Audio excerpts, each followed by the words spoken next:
Welcome to ESPN's College Football Saturday, celebrating 20 years of college football on ESPN. Tonight, the 7th-ranked Tennessee Volunteers take on the Auburn Tigers. All season long, ESPN Saturday Night College Football will be broadcast in high definition, presented by Phillips and Best Buy. Hi, everybody. Ron Franklin along with Mike Gottfried, and welcome to the plains of Alabama, Auburn, Alabama. The Tigers got started miserably. They were 0-2 and shocked a lot of people. Since then, they have won 2 games in a row. And, Mike, so many people have come up this weekend and said, hey, the Tigers are back. Are they back? That's my question to you. I'm not sure. The 86,000 people that are here are going to find out that answer tonight. When you look at Auburn, I think their defense is really good. I think their offense is suspect. I don't know if they're back. They're playing a Tennessee team tonight. Both defensive coordinators are going to say, don't let the quarterback get comfortable. So I expect a lot of pressure on the quarterback. The 2 head coaches in this ball game tonight. Philip Fulmer won a national championship in 1998. It's his 12th season as the Tennessee head coach. 107 victories. And Tommy Tuberville, 5th year as the head man here on the Plains. Tennessee won the toss. They have deferred, so it will be the Auburn Tigers, decked out in their blue jerseys with red piping and white trousers, to receive. You take a look at the series history. Auburn leads it 22-21-3. That's how tight this has been. Tennessee has won the last 4 meetings.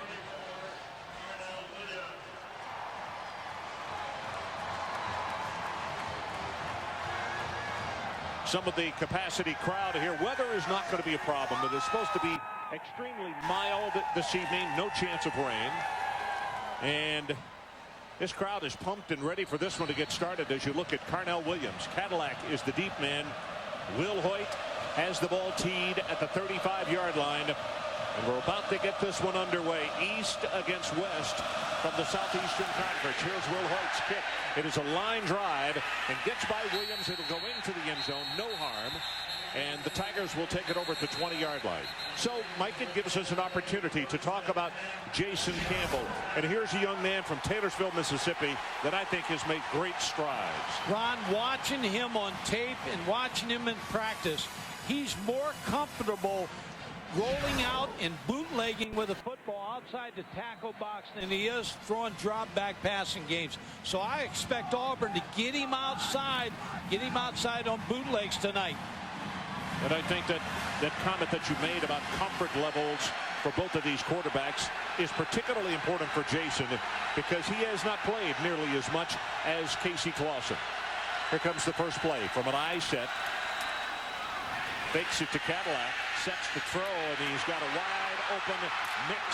And he is going to take it out to the 30-yard line. They'll spot him out at the 29. Cooper Wallace, the tight end, on the receiving end. It'll be a 2nd down and short. Williams along with Brandon Johnson in the backfield. Wallace, the tight end, who just made the catch. Courtney Taylor and Jerish McIntyre, the wide receivers. The offensive line, Para, Reddick, Lindsey, Crittenden, and Marcus McNeil. Marcus, as the coaches say, is the best of that group up there. This time, no fullback in front of Cadillac, but now they shifting, and it's an offset eye for all intents and purposes. And Williams gets the handoff, has the first down. He'll go for 6 yards, maybe 7, as the tackle is made by Rashad Baker. And let's take a look at the defensive starters of the Volunteers of Tennessee. Harrelson, Mapu, Dickerson, and Constantine Richmond up front. The linebackers, well, this is a consistent group. Peace has done such a good job this year. Simon and Burnett, both capable of big play. In the secondary, Greer, Baker, Wilson, and Stewart. So Auburn moves the chains, and they have it with excellent field position at the 36. Campbell gets the pass away, has it complete to McIntyre, and he gets knocked back immediately, but it's a gain of 4. Ron, they're trying to get Jason Campbell off early here. They ran a bootleg on the first play, and that's his comfort zone. Watch Constantine Richmond here on the play before. Looks like he was taken down, and they missed a hold, and Constantine Richmond went right to the umpire and said, hey, they're taking me down. You got to call it. So we'll keep an eye on that. Cadillac, the lone setback, but this time from the I formation, they offset him to the right side. And they hand it off to him right up the middle. Has 5, has 10, and he's off. 15, make it 16 yards on the carry. The Cadillac is heated up with a full tank tonight and running hot, straight and narrow.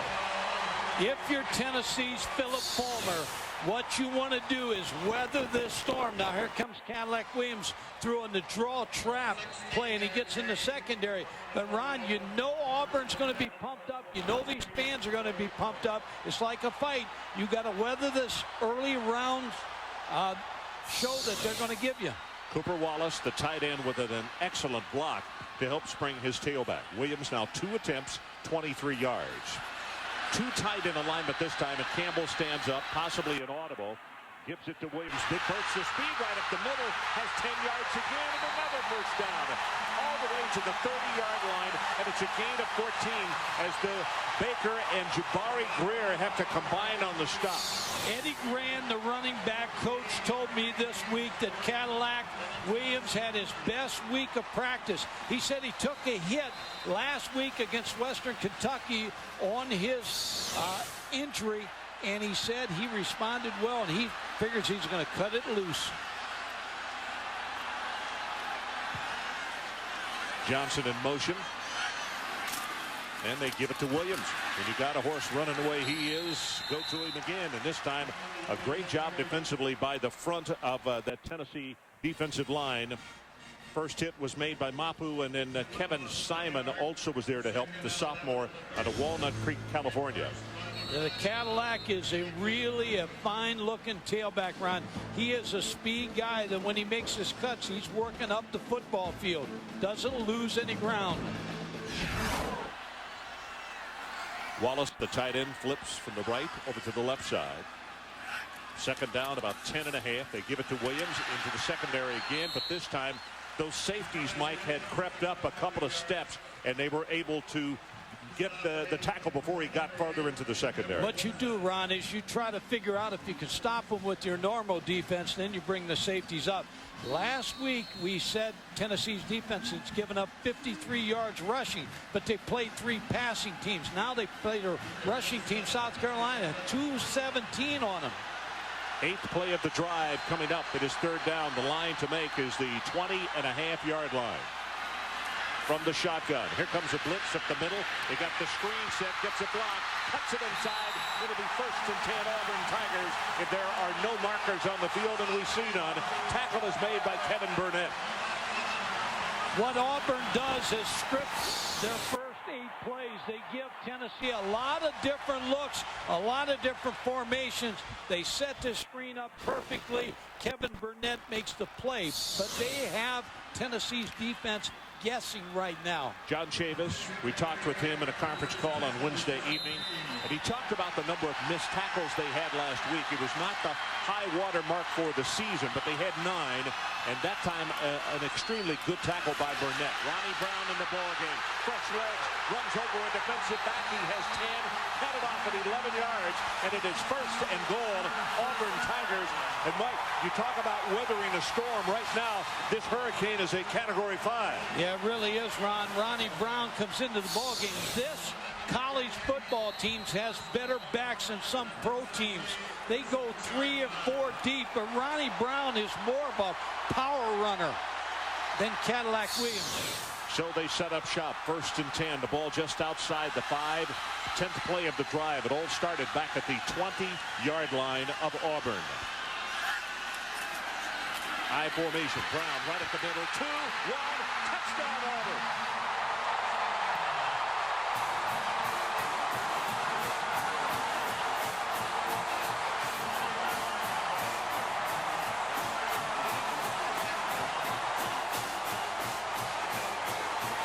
Well, every team tries to send a message on their opening drive, and Phil Fulmer, I guarantee you, knows right now they've got more than they can say grace over right now. I mean, this Auburn team came out on fire. Vaughn to attempt the extra point, trying to make it 7-0 early. Ball is down, kick is up. And that's our score. 10 minutes, 46 seconds showing on the clock in his opening quarter. It is Auburn 7 and Tennessee coming to bat.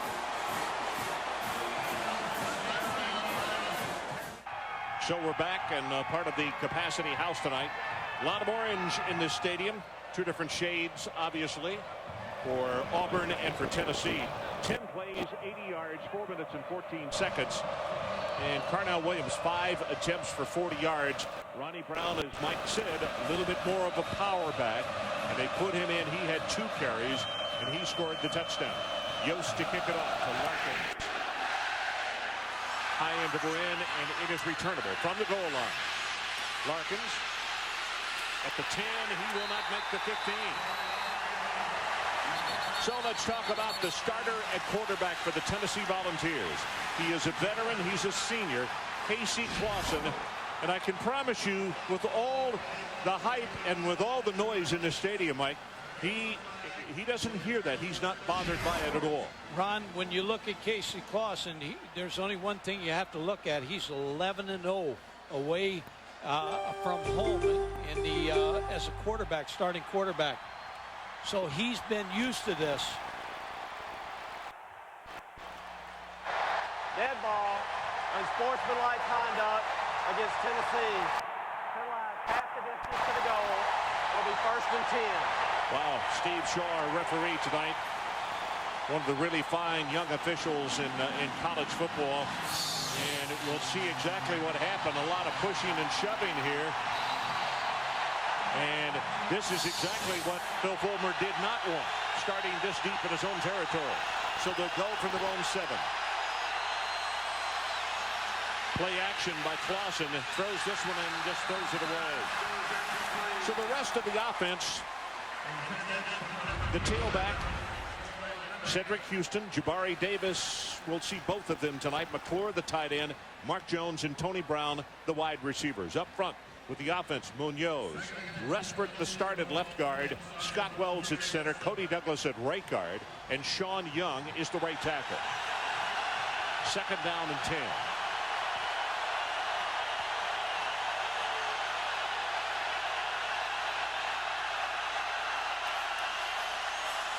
Play action, and Clausen goes up on top, and the ball is caught by Tennessee. Mark Jones, and he took it away. I thought it was going to be intercepted.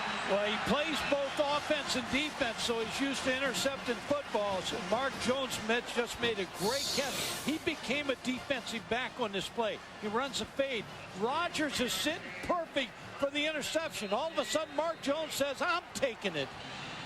Wow. That was big-time play by Mark Jones. That's one of those plays that we talk about putting an asterisk by it.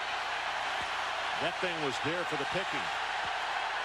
1st and 10, Tennessee. It is a gain of 23 yards and a completed pass play. Auburn shows blitz. They stay at home. Clausen going to go on top. And this one is well overthrown at the 32-yard line. Tony Brown is the man that he wanted. Here are the starters on defense for the Auburn Tigers, and a very good front 7. Langenfeld, DeMarco McNeil, he's the best up front. Spencer Johnson and Reggie Torbor. Reggie has done a good job of rushing the passer. Travis Williams, Dontarius Thomas, and Carlos Dansby, excellent linebackers. And in the secondary, Hobbs, Herring, Rosegreen, and Carlos Rogers. Junior Rosegreen normally is the starting corner. They have moved him back to his old position of safety tonight.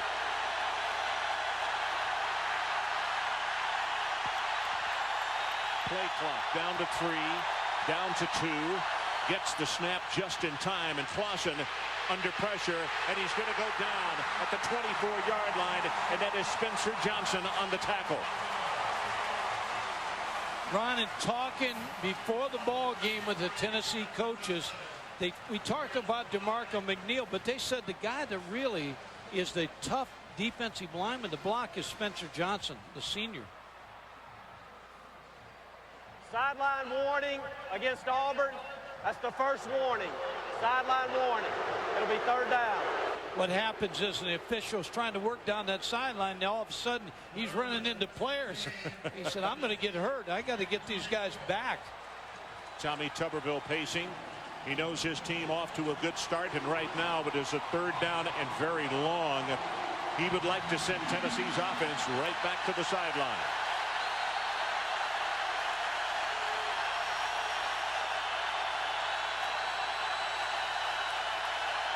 Clausen from the shotgun. Here comes the blitz off the corner. Steps up and the pass is caught, and that is James Banks. The ball is loose, and Auburn says they have it. Let's see. Nope, the linesman right there said nope, it's Tennessee's ball. Auburn did have it, and I believe James Banks was able to get there and wrestle it away. James Banks is the big receiver for this Tennessee football team. Runs a quick slant, gets hit by Herring, the safety. Watch him get in there and get that football back. 17 catches for James Banks this year. That was DeMarco McNeil, Mike, who ripped it away from him. Yeah, zone blitz. Dustin Colquitt, he was our MVP of the ball game last week against South Carolina. He was simply magnificent. First to the SEC, number 2 in the nation, and the left footer sends this one a mile high. It is caught at the 14, and a fair catch is called for and made by Trey Smith. 49 yards at his opening punt. We'll take a break. 7-0 Tigers. America's residential and commercial security leader. 1-800-ADT-ASAP. And by Roadkill. Prepare for the ultimate mission-based car combat experience. Roadkill. And we are back.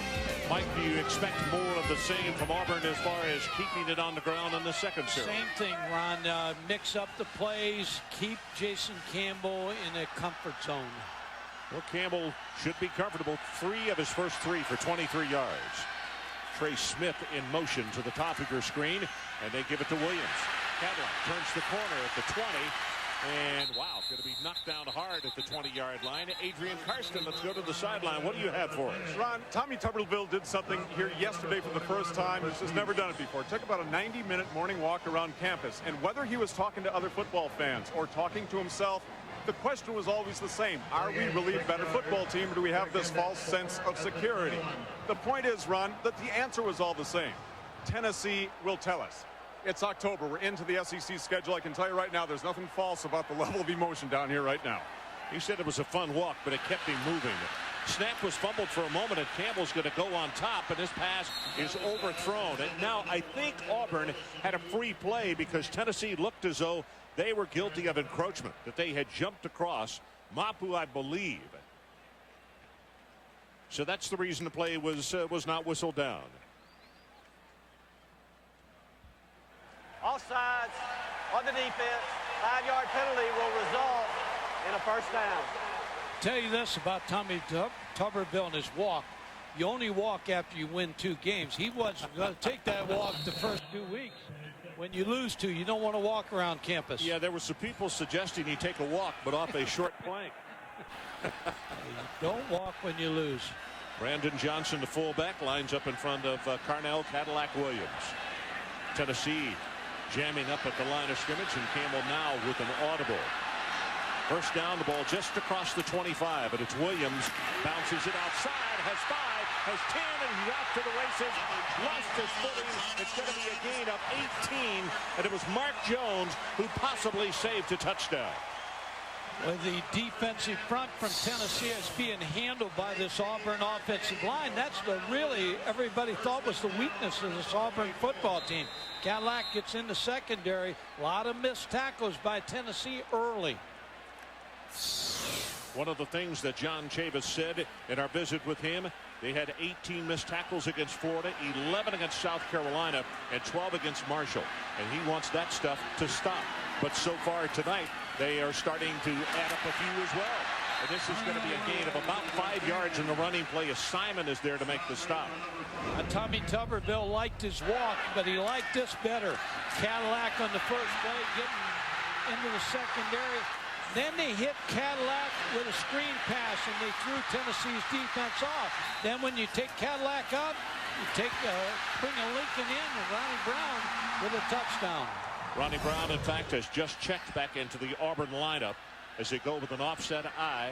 Brandon Johnson, the fullback, and here comes Tennessee with a blitz. They run away from it, but that's going to be a nice job, and the Vols will stop this one after no gain. It is Jason Hall at the line of scrimmage making the tackle. Ron, I don't like to make crazy statements. I made a statement earlier. I said Auburn's got a better running backs than most pro teams, and I stand by that. Carnell Williams is going to be a pro. Ronnie Brown's going to be a pro. Maybe the best looking guy is Brandon Jacobs, who's 6'4", 257. He's huge. He actually told us at practice on Thursday he's up to 263 pounds, and we will see him before the night is over.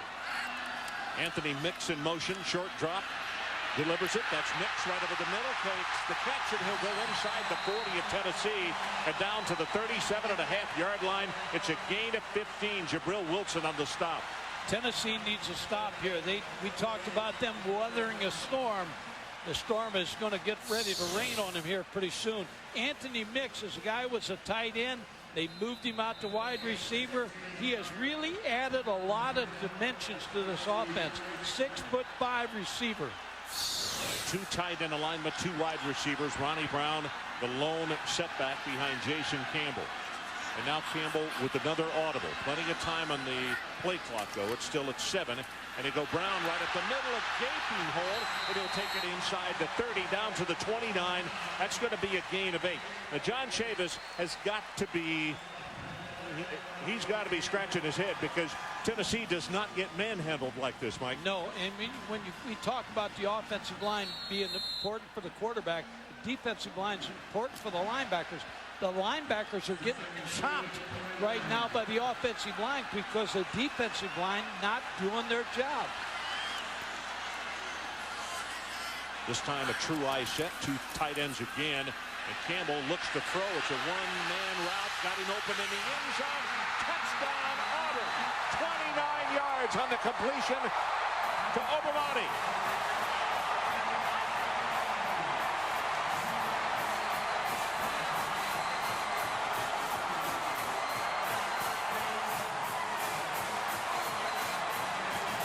They picked on the freshman, Ron, Antoine Stewart. Watching him in practice, they had a lot of deep throws. They were going to work on Antoine Stewart. And it was a one-man route, and he got the job done. Vaughn to attempt the extra point. Good pass, and the kick is right down the heart. So we'll take a timeout. 4:58 remaining, opening quarter. It is Auburn on the strength of this long touchdown pass of 29 yards to Obamanu, and it is 14-0 Tigers. We'll be right back.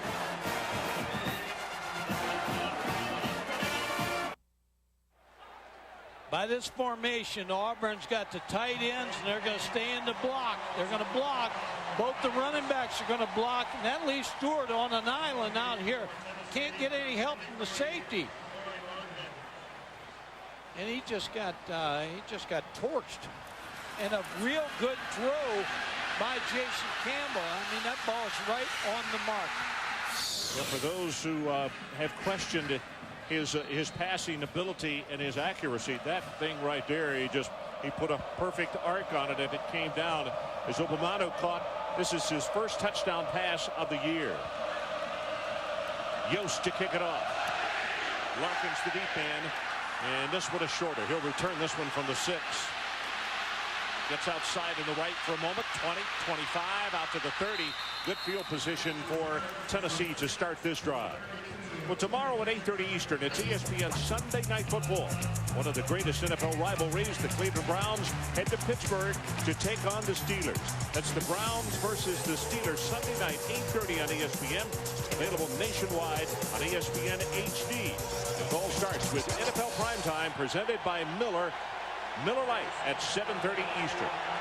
Mike, Rashad Baker on the sideline being looked over by the training staff, and we'll try to find out as much as we can, but obviously an important starter in that Tennessee secondary. Tennessee's got to find a way to take some pressure off the passing game and run the football. Quick pass, got that one complete, and then it's going to be Jason Swain on the receiving end. And Reese Davis, let's check with you. All right, Ron, Taco Bell takes us to Jack Trice Stadium in Ames, Iowa. Number 1 Oklahoma taking on the Cyclones. 3-0 game. Jason White gets to the corner, finds Juwan Rankins, slips a couple of tackles to get in there. White just threw another touchdown pass. Extra point is pending. It's 15-0 up to the second. Huskies have a lead on UCLA. Our situation, 14-0. Auburn jumping out on top with 2 quick touchdowns in his opening quarter. Straight ahead with the running play. Hit at the line of scrimmage defensively. Dontarius Thomas is right there to knock down Cedric Houston. And it's going to be 3rd down and long, Tennessee. I believe this is the first run of the football game for Tennessee. They've been throwing the football, but this front of Auburn's is absorbing the blocks of the down offensive lineman, and Dontarius Thomas just steps up there and makes a tackle. That's not what's happening on the other side. 3rd down and 6. The line to make is the 42.5-yard line.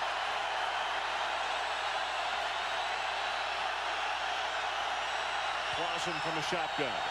Auburn shows blitz, and here they come off both corners. A flag is down, and the pass is thrown complete at the 45-yard line. That's enough for the 1st down. And now let's check the marker. It might have been Auburn offside, as Tony Brown was there to gather in that pass. South Carolina last week had a lot of success blitzing Tennessee. Tennessee worked on it this week, picked up the blitz of Auburn. Illegal formation. 6 men on the line of scrimmage. 5-yard penalty. Repeat 3rd down. The SEC is making a point of calling this when the tackles are not up as far as they're supposed to be. Ole Miss and Florida today, they must have been in double figures on calls of that very same thing this afternoon. Yeah, and you see a lot of this. A lot of wide receivers not lining up on the line of scrimmage, lining up in the backfield. 3rd down and 11.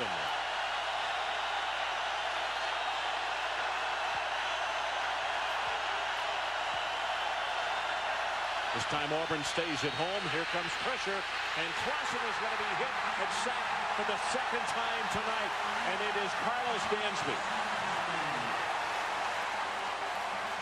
Carlos Dansby, a preseason All-American. He leads this Auburn football team with 23 tackles. Number 11 is going to find his way back to the quarterback. He got rolled around the outside, but came back and made the play. Well, he's a former safety. He has extremely good speed. Colquitt with his 2nd punt of the night. The first was a 49-yarder. And this spiral is not going to turn over. On the run, the catch is made by Trey Smith. At the 30-yard line, good coverage for the Volunteers. That'll be a return of only about 4 yards and 43 yards on the boot. Adrian Karsten, let's check down with you. News on the special team player Rashad Baker for Tennessee, number 16. He took a heavy shot to his head, Ron, in the last series and was having trouble with his vision. Put his head back. He took a couple of eye drops. They covered each eye to see what his vision was like. Just moments ago, up and off the bench, could be active in the next series. All right, Adrian, thanks. Great hustle there. 2 minutes and 9 seconds is what we had left in his opening quarter, and it has been a very fast-moving quarter. Ronnie Brown will come in to start on this series, replacing Cadillac Williams. Cole Bennett, the tight end, in motion, and to give us to Brown on the sweep. Tries to turn it up. It's going to be a couple of very tough yards right there. I keep thinking about the conversation we had with Tommy Tuberville the other day. It was cool on the practice field Thursday, and he said, I expect my offensive linemen to play a little bit better. It's cooler right now. They're not under the heat, and they don't wear out as much. And his offensive line right now doesn't look like they did in the first 4 weeks of the season. They look good. 2nd down, and this is the first 2nd and long situation that they've had. Campbell retreats to throw. Great protection. Throws it short, and it's dropped by Cooper Wallace, the tight end. Looked to see where he was going to run and drop the football. Well, I tell you, Tennessee defense ever needs a stop. They need one right here. They need to get a little confidence here. Didn't look like he was expecting the football. Nope, he sure wasn't. But if you're out in the route, every now and then check it out. That's what you're out there for. Yeah, we're not running for pleasure. No. Auburn in third down situations, 2 of 2 on the night. Unless they they need say, to take it to the 41-yard line. unless they say you're going to be a decoy, but you're never a decoy. It's McIntyre in motion to the top of your screen. Here comes a blitz, and Campbell gets the pass away, and he's going to have the first down, and it's McIntyre breaking the tackle across midfield. Still on his feet, and finally forced out of bounds at the 22-yard line. Richmond finally pushed him out of bounds, but that play is good for 46 yards. Tell you what, a championship effort is Ronnie Brown. He picks up the blitz in the backfield, and then all of a sudden he protects Campbell. Now you're going to see him come down the football field. See him right there? Now that is winning football. He sets up the block, and then he gets down the football field and makes a big play. And then Constantine Richmond, credit to him, he ran a long way from that right defensive end position to get down and force McIntyre out of bounds. Brown right up the middle. He's going to take it inside the 20-yard line, tackled by Omar Gaither. Tennessee defense on skates right now. I mean, they're getting knocked off the ball. Everything is working for Auburn's offense. John Chavis, one of the best defensive coordinators in the country, is right now trying to draw something up here to slow this Auburn offense down. Well, they send Ronnie Brown to the bench, and they bring in fresh legs in Cadillac Williams. We have 33 seconds left to play opening quarter. They give it to Williams, left side, and Tennessee right there up to the task on this one as the first hit made by Dickerson and also Jason Mitchell, who had a blocked punt last week against South Carolina. This is going to be the end of the first quarter. They're going to talk about to Jason Campbell what he wants to do here on third down. Mike, you have to be impressed. A moment ago in the big third down play, they put pressure on him, and the youngster was calm, got the pass away. It turned into a 46-yard gain, and right now has Auburn with very good field position. Into the opening quarter, 14-0 Tigers. We'll be right back.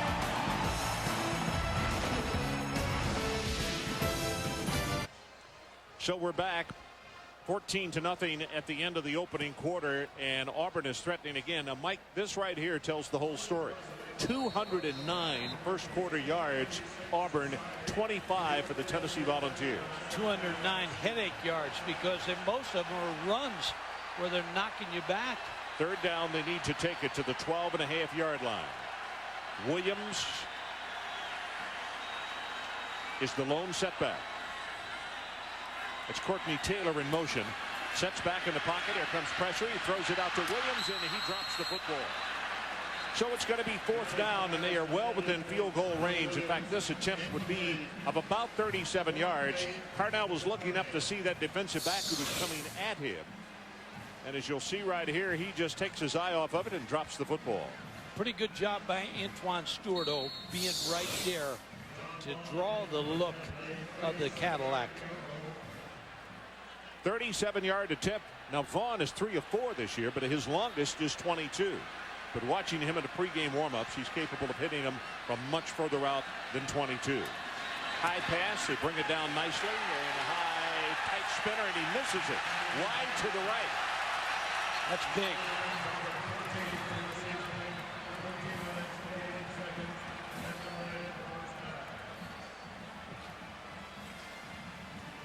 Ron, when you talk about championship effort, if you're a football player, watch Ronnie Brown right here. Watch him pick up the blitz. First of all, that's his main job right here. They're going to come after Jason Campbell. Look at a great job. He's on the ground. Now watch him get up and run. When you have players that'll do this, then you know you're going to win football games. Ronnie Brown didn't stay down. He got up and made a championship play. Jabari Davis checks in at tailback, but Clausen's going to go on top and thrown just a little too far at the 36-yard line, intended for James Banks. Right now, Auburn's defense got a real good bead on the Tennessee offense. First of all, they can't run the ball, and they're not giving them big pass play, so they're going to make them work. Auburn's defense. You see where they rank in the NCAA. Yeah, second in the yards given up. 4 quarterback pressures and 2 sacks in the opening quarter for the Auburn Tiger defense. Well, they showed blitz. Now it appears they're staying at home as Clausen with an audible. Crowd trying to make sure that the other volunteers don't hear that audible. Pass near side, and it is thrown low and into the dirt. Swain, the intended receiver. When you look at this game plan right now, Tennessee's just relying heavily on the pass. I'm thinking I've seen 1 run, I believe, in Tennessee's offense here in the quarter and early in the second quarter. Randy Sanders, offensive coordinator, wants to have mix. If you don't get mix, you get one-dimensional, you're going to get beat.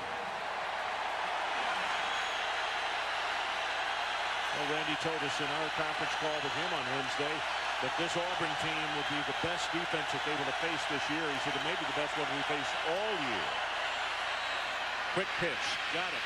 18-yard line at the 20 and to the 24-yard line, and that is Corey Larkins. Yeah, the best weapon Tennessee has right now on offense is coming in the football game, Dustin Colquitt. Last week he was simply amazing. He had back-to-back kicks that went out of bounds at the 1.5 and then the next one at the 1. And I'll tell you, Tommy Tuberville said this week he was going to call for his players to catch the ball as deep as the 5-yard line because he didn't want to get caught the way he caught South Carolina off guard last week. Trey Smith, the man who was back deep, and here's the left footer's boot. This is, good heavens, it's like it was shot out of a cannon. It turns over and caught at the 20, 25, and he'll wind up with about a 12-yard return, but it's because it was a 56-yard boot. Let's take a timeout.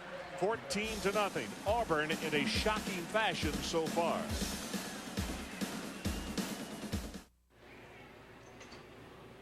I've got to have this for Saturday night. What's Saturday? This is awesome!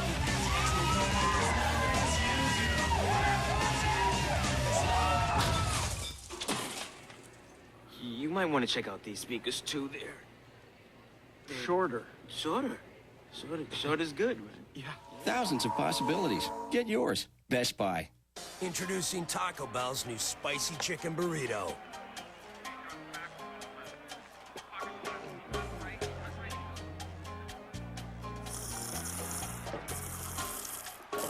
It's a little spicy.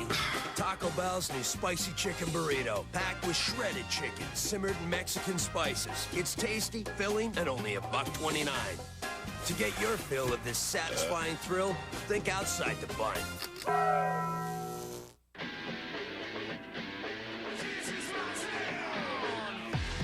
In football town, I know my team needs me. And without my boys, the game could be lost. In football town! I know it can make a difference. I know fans can win the game. I've seen it, I've felt it, I've tasted it. Oh, yeah! I know. You make the game.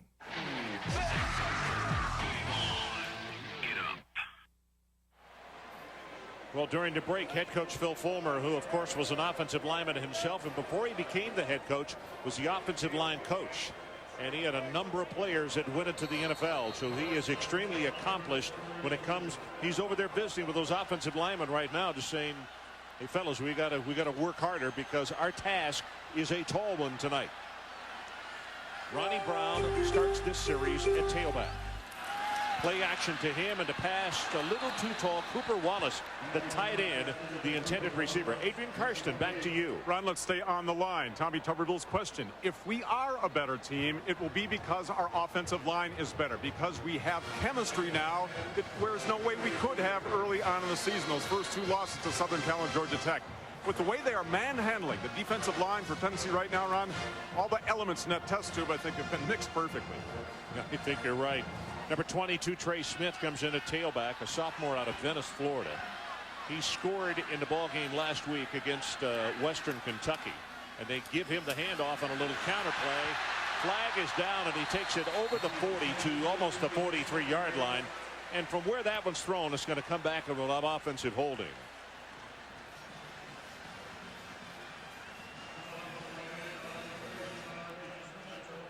So it was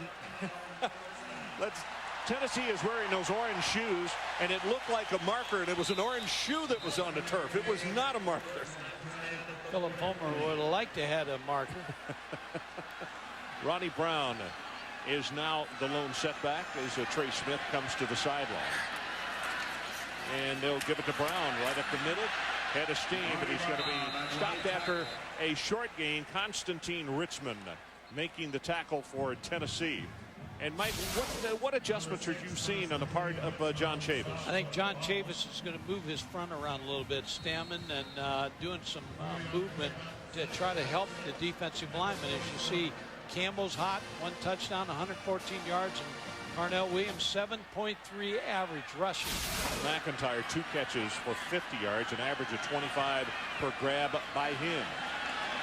12 minutes, 20 seconds left to play until halftime, and this time Brown spun around at the line of scrimmage. Omar Gaither got a hand on him and makes the stop. And now Auburn with a 3rd down, and they still need to take it down to the 47-yard line.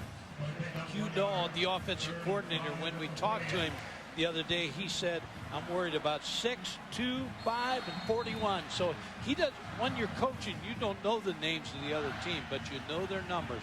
Of course, 6 is Richmond, and 2 is Kevin Burnett. 3rd down. Womashadu comes in at wide receiver. And Tennessee only rushing 4. They zing the pass. It was incomplete. That was intended for Omamado, who caught the touchdown pass earlier, and it's going to be 4th down Auburn. Ron, now you go back to Philip Fulmer, and you had that picture with him in the offensive line.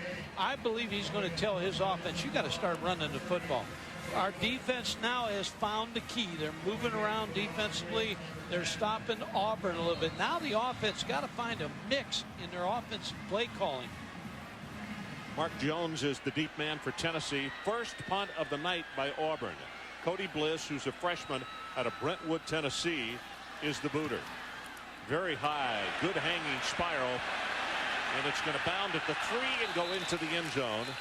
So Tennessee will take it over at the 20. It's a 52-yard punt. Let's take a timeout. 11:24 left till intermission. Bud Light, for the great taste that won't fill you up and never lets you down. Make it a Bud Light. And by Aflac. Ask about it at work. So we are back 14-0. Auburn continues to lead. A story that has been heavy on the minds of the Tennessee Volunteer players this week. Reserve center Chuck Prue back in the hospital, in fact, is in critical condition.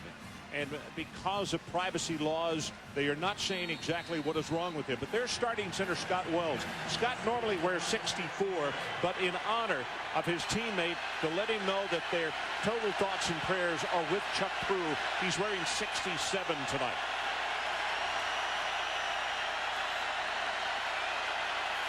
From the 20, straight ahead, the running play. Jabari Davis hit at the line of scrimmage and treated very rudely.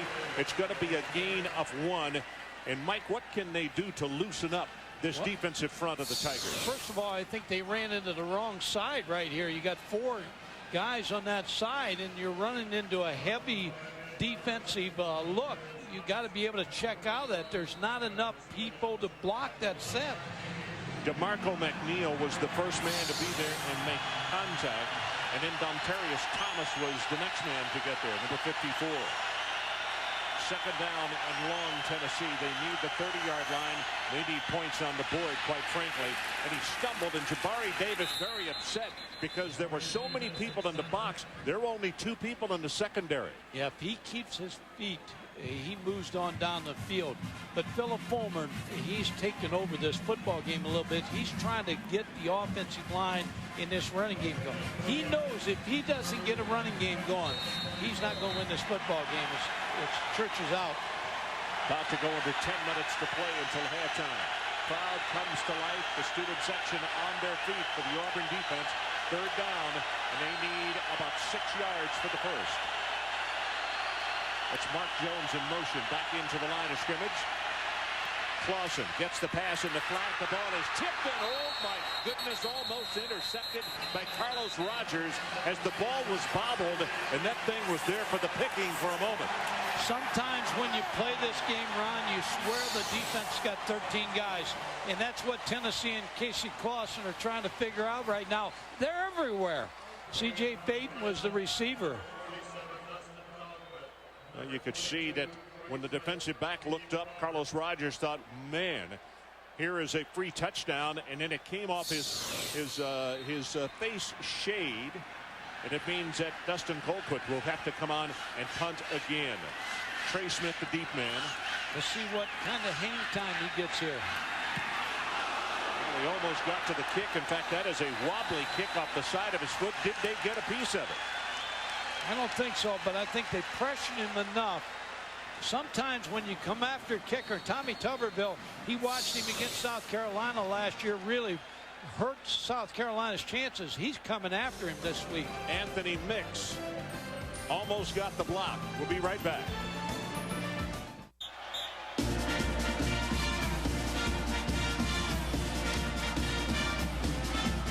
Now Mentos has 70% more, and they come in a box. Go Box! With the never-ending pasta bowl, whatever you choose, it's like getting a strike every time you bowl. It's never-ending pasta bowling. Too far. Olive Garden's never-ending pasta bowl, just $7.95. Pick one combination of sauce and pasta, then another. Have all you want. What do some people in Montgomery know that others don't? They know who has the best hamburger in town. Hamburger King uses only the freshest ground beef for their award-winning hamburgers. Did you know that Hamburger King is open for breakfast? Serving the best breakfast sandwich in town. Open 7 a.m. to 2:30 p.m. Monday through Friday. Hamburger King, the Little Blue Building at 547 South Decatur, 1 block before I-85. Hamburger King, home of Montgomery's finest hamburger and serving breakfast. Come on in and see what folks are talking about. Classic looks. Classic people. People you know. People you trust. And always classic service. Service as it should be. For a classic deal, shop the saving source of the South. Classic Cadillac Pontiac. Dustin Colquitt on the far sideline talking with some of his special team players about, I would imagine, hey guys, give me just a fraction of a second longer, because he really had to rush that one. That kick only 29 yards. They're going to come after him all night. Carnell Williams, Cadillac is the I-back, and they give it to him to the right side, and he's tripped up after a gain of about 3 on the play. Reese Davis, let's check back with you. Ron, UCLA defensive tackle Rodney Leslie had to sit out the first half against Washington because of a punch that he threw against San Diego State. Keith Gilbertson said he wished he'd sit out the whole game. He did. His first play of the second half, he recovered that fumble in the end zone for the UCLA touchdown. The Husky lead has been trimmed to 2. South Florida on top of Louisville and former Auburn offensive coordinator Bob Petrino by 7. All righty, our situation remains 14-0 Auburn. 9:08 to play until halftime. Campbell sets in the pocket. Here comes the pressure and just throws this one away. And that was Dickerson who was really applying the pressure on Jason Campbell. Yeah, this defense has settled down now. John Chavis has got them in the right spot right now. Mondre Dickerson is going to come through here and put pressure. Nobody blocked him either. Jason Campbell does a wise thing, throw it in the tuba section. Jason Campbell looking at a 3rd down, and they need to take the ball to the Tennessee 42.5-yard line. Here comes Tennessee with a blitz off the corner. Pass over the middle, got it to Betzko, and that'll be enough for the first down, plus about 8 more yards. Gain of 16 on the play. If you draw up a quarterback, you draw one up like Jason Campbell. He's 6'5", 6'6", and see, he can see over the offensive line. He's got big offensive linemen, 6'6", 6'7", but they can't get in his way because he's got such a high release. Youngster is out of Taylorsville, Mississippi, which is a classification of 2A And he said there's not a stoplight. I don't know if I believe that at Taylorsville. Only 1,000 people. Right at the middle, Carnell Williams inside the 30, and he's down to around the 27. But I'll tell you, he has learned his lessons well, coming from a smaller school like that, Mike. Well, he's had 3 different coordinators, so that has hampered his style a little bit. He said he was he loved basketball, and his dad told him, he said, you're going to play football because there's not many tall quarterbacks in the NFL. His mom wanted him to play basketball. 7 of 12, 130 yards, and a touchdown. Sets in the pocket this time on 2nd down and goes for the end zone, and it is caught incomplete. Aroma did not get a foot down, and it's incomplete. Well, they're working on Antoine Stewart again. Number 24, the freshman. Same play they scored on. They're just trying out this freshman. They're going to make sure he gets a little age to him tonight. That's well thrown. Real close, Ron. Real close. Oh, boy. Tommy Tuberville is storming down the sideline right now. He wants to throw the beanbag, but there's no beanbag in college football. The only thing I can figure is that the official who was there did not think he had control of the football. 3rd down. Right up the middle, Cadillac, and he'll take it down inside the 25 to around the 21-yard line. So the Tigers will move the chains again. Ron, when you look at this game, Tommy Tuberville against Philip Fulmer, they were against each other recruiting Carnell Williams. Tennessee had him. Tommy Tuberville took his whole staff over to the home of Carnell Williams and talked him into coming to Auburn. Good look into the eyes of Cadillac. 1st down, the ball just outside the 20. Gets the handoff again. And the head of steam, ball is loose. And Tennessee's got it. It sure looks like it. Tennessee has recovered. Recovered by Jabari Greer. So the Tigers squandered 2 opportunities. They missed the field goal. No points there. And now with the drive going strong, and they turn it back to the Volunteers at the 19. But their defense has the offense of Tennessee well in tow because they cannot move the football. Jabril Wilson is the man who knocked the ball loose. Tennessee's got to find something on offense in the running game. Jabari Davis is the tailback. This time Clausen from under center. And he hands it off to Davis, and boy, penetration defensively, he's not going to have anything. In fact, he may have lost a yard on the play. You were talking about Auburn always having short yardage on 2nd and 3rd. Eddie Graham going over to Cadillac and hitting a Cadillac on the bumper and saying, hey, big fella, you're going to make a lot of runs for us. Don't feel bad about that fumble. Don't let it happen again. Let me tell you this.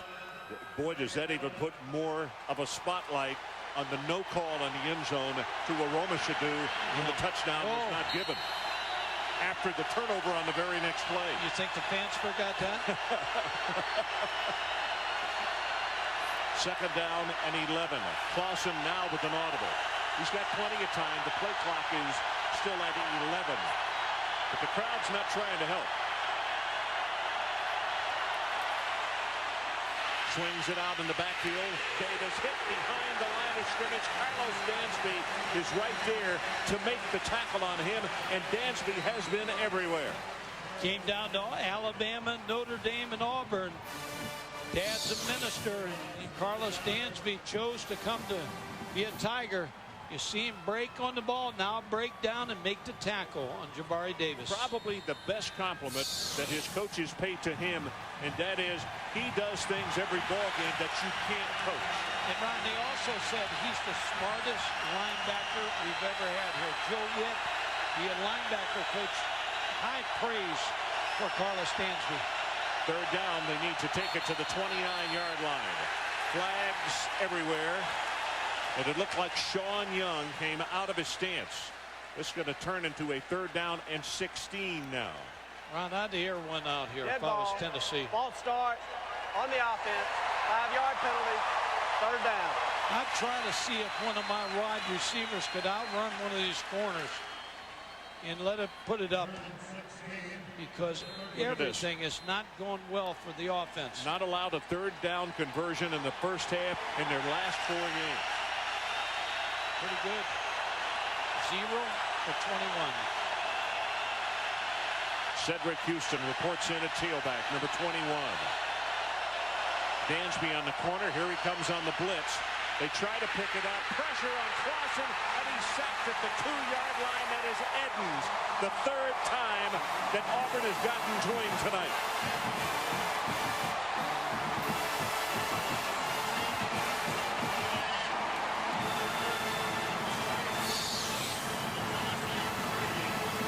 This is the 5th punt of the night by Tennessee, and he's not going to get a full 15-yard drop here, Mike. No, he's going to have to rock and kick. Edens just came untouched by the offensive line.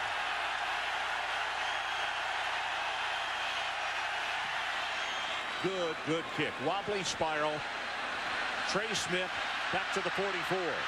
Return to the left. And he's going to be stopped at around the 49-yard line. That's going to be 52 yards on the kick and 6 on the return. Let's take a timeout.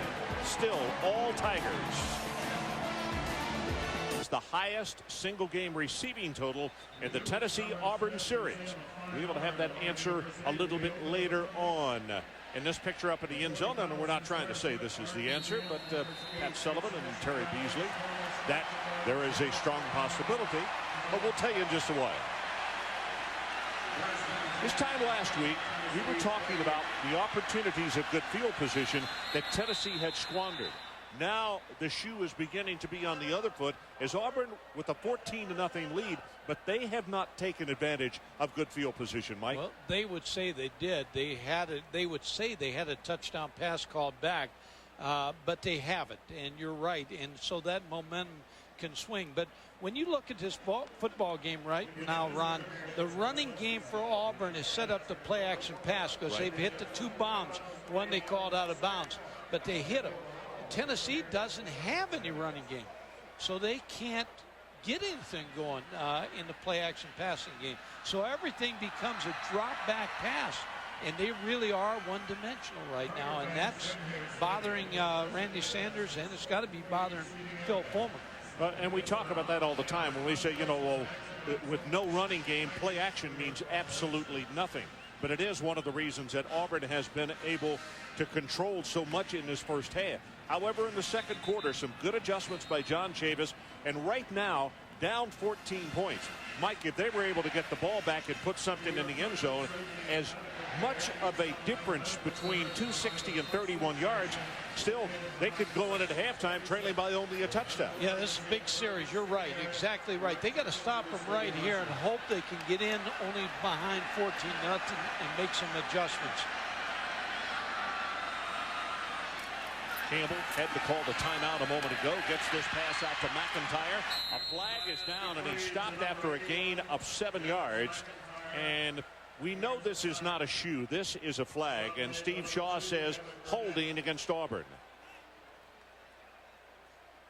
That is the first Auburn penalty of the night. And Tommy Tuberville said it's not holding. We shouldn't have had that call. Hugh Null, the offensive coordinator, is also the offensive line coach. And some people question that. And you've got an explanation of why that is not a problem to have an offensive line coach as an offensive coordinator. No, it's not. You know, we'll get into that. So it's going to be 1st down and 20. And the way Hugh is pacing right there, you would think his ball club was down 14-0. Cadillac Williams in motion. Trey Smith gets the handoff. Wow, banged at the line of scrimmage and knocked down, and this is going to be a loss. Let's check back with Reese Davis. Reese? All right, Ron, the SEC West flexing its muscle in our game, and they did so likewise in the Swamp. Ole Miss down 17-13 to Florida, but Sean Pearson going in. That turned out to be the game-winning touchdown. Archie Manning's family success in the Swamp finally. 20-17 Ole Miss wins. Georgia put a whipping on Alabama, 37-23. Hey, congratulations to David Cutcliffe and his staff, and also Eli Manning. He will have beaten Florida his last 2 years in college. And a lot of folks can't say that as this running play goes to the 50. Ron, you talk about Auburn. You talked about Hugh Knowles pacing, and like he's behind, he knows they're missing opportunities. Missed field goal right here. That would have been 3 on. Then the fumble. Cadillac got hit, coughed one up. And then the penalty on the, or the missed call on the touchdown pass. So it's 3rd down, and they need to take it to the Tennessee 38-yard line. Safeties were up tight, and now they back off for the Volunteers. Campbell under heavy pressure, running for his life, but he's sacked way back at the 35-yard line. That's Constantine Richmond. And the huge thing about that, Mike, that is a loss of almost 20 yards on the play. Yeah, Constantine Richmond does a nice job. Kevin Burnett gets in there also. Constantine stays with him and pulls Jason Campbell down by the shoes. We talked about him as he grew up in Germany. He was a sprinter when he weighed about 220 pounds and had a 10.8 in the 100 meters. So there's a timeout. We'll take it with him. 2:43 left until halftime. Ball's about to get it back. Standing back to punt it away for the Auburn Tigers. Jones is the deep man for the Tennessee Volunteers. Mark has dropped off to around the 17. This is only the 2nd punt of the night by Auburn because they have controlled the ball so well on offense. Tennessee comes after him, but it is a good high-hanging spiral. Fair catch is called for and is made at the 15-yard line. Well, the answer to tonight's Aflac trivia question: what player has the highest single-game receiving total in the Tennessee-Auburn series? The answer: 1982, Willie Gault, 174 yards for the Tennessee Volunteers. Auburn won the game, however, 24-14 here at Jordan-Hare Stadium. He tried to trick the people. That's right, deception. You're disguising like Will Herring is the safety.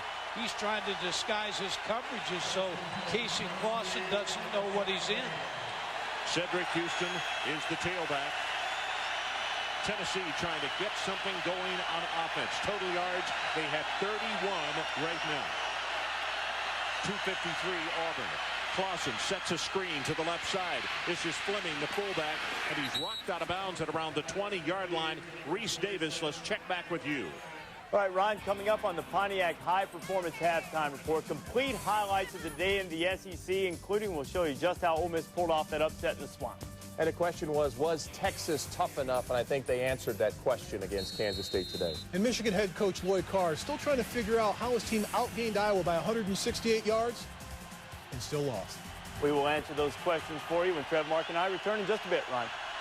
All righty. Yep, those stats can be deceiving sometimes. Swings this one. The junior out of Augusta, Georgia. Yeah, Trev Alberts is right. Texas with a big win.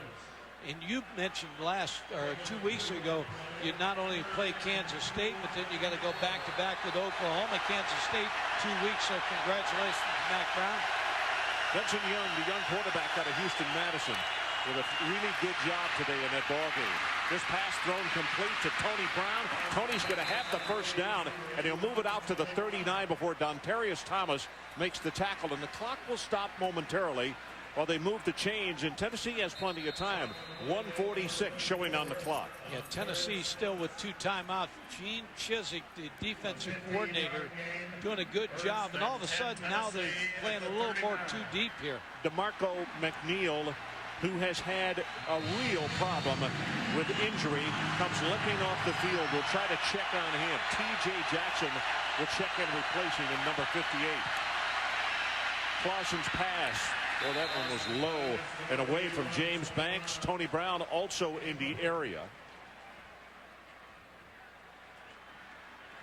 Talked about Gene Chizik coming from Central Florida here as a defensive coordinator. He has really came up with a excellent game plan here in the first half against Tennessee's offense. Well, they lost 3 defensive backs off that team last year, and they have done a good job of replacing them. Here comes a blitz. There's Herring with the blitz. Pass is caught at the 45, at the 40. Little bit of a foot race as James Banks comes up with magic again. 29 yards, and Clausen paid for it. Herring, the guy you were talking about, really put a lick on him. He paid for it, but he does what a great quarterback will do. He stands in there and takes the hit from the safety, Will Herring.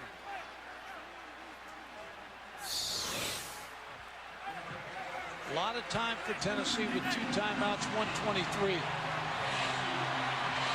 Now the clock is whistled back in by Steve Shaw. And they are moving into the noisy part of the stadium where the students are located. Swings this one out in the flat. Has it complete. And inside the 20-yard line, Cedric Houston. And now, all of a sudden, the Tennessee Volunteers taking advantage and moving the football. That's 14 yards. Sign of a good coaching staff is to make adjustments. And all of a sudden, Philip Fulmer's group, Randy Sanders, going to drop back passing game, hitting the swing routes out of the backfield, hitting Tony Brown down the football field. Happy to report for Auburn fans, DeMarco McNeil checks back into the lineup. Big number 92, senior out of Pritchard, Alabama.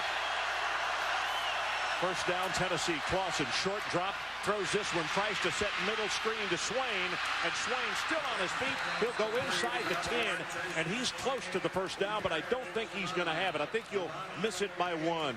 Well, when you throw that quick screen, the athletic ability of Jason Swain really comes through right there, because he just made Auburn's defensive guys miss. You know, an interesting thing about the youngster also, the coaching staff said really great natural instincts, but they didn't get him until July. He was not there for spring ball, and they were impressed with the fact that he was coming on very quickly with the limited number of practices that he's had. See, what a lot of freshmen do now, Ron, is they report in the summer. They'll go to summer school, and then they'll go out and practice with the quarterbacks. Casey Clausen will organize the pass patterns. He missed it.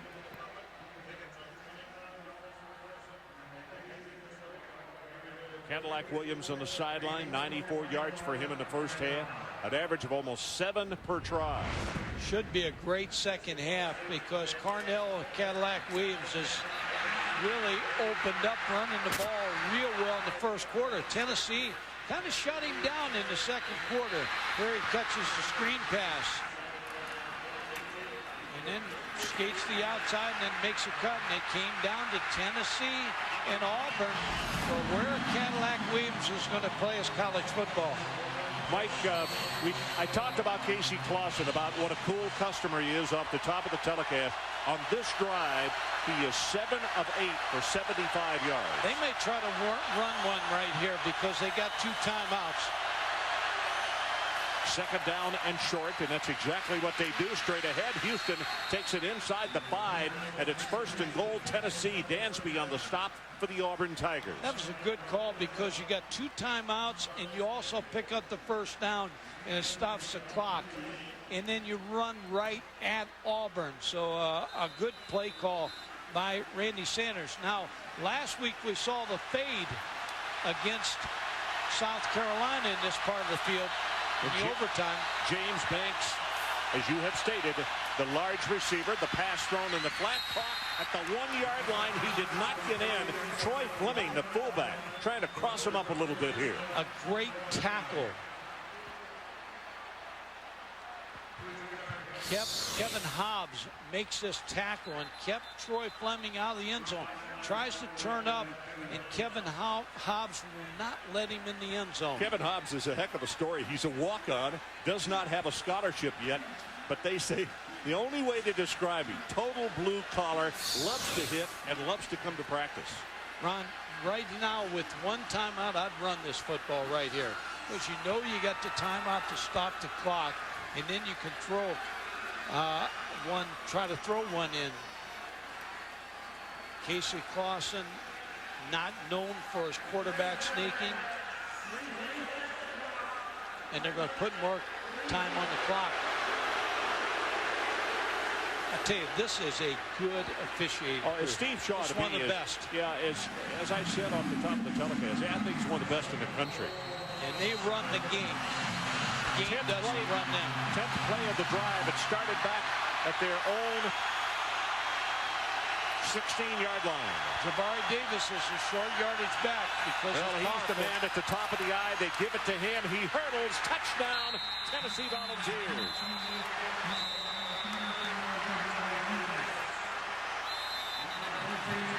Scott Wells, who is wearing the jersey of his teammate who is in critical condition in the hospital back in Knoxville, wearing number 67 for Chuck Prue, with an outstanding block on the play.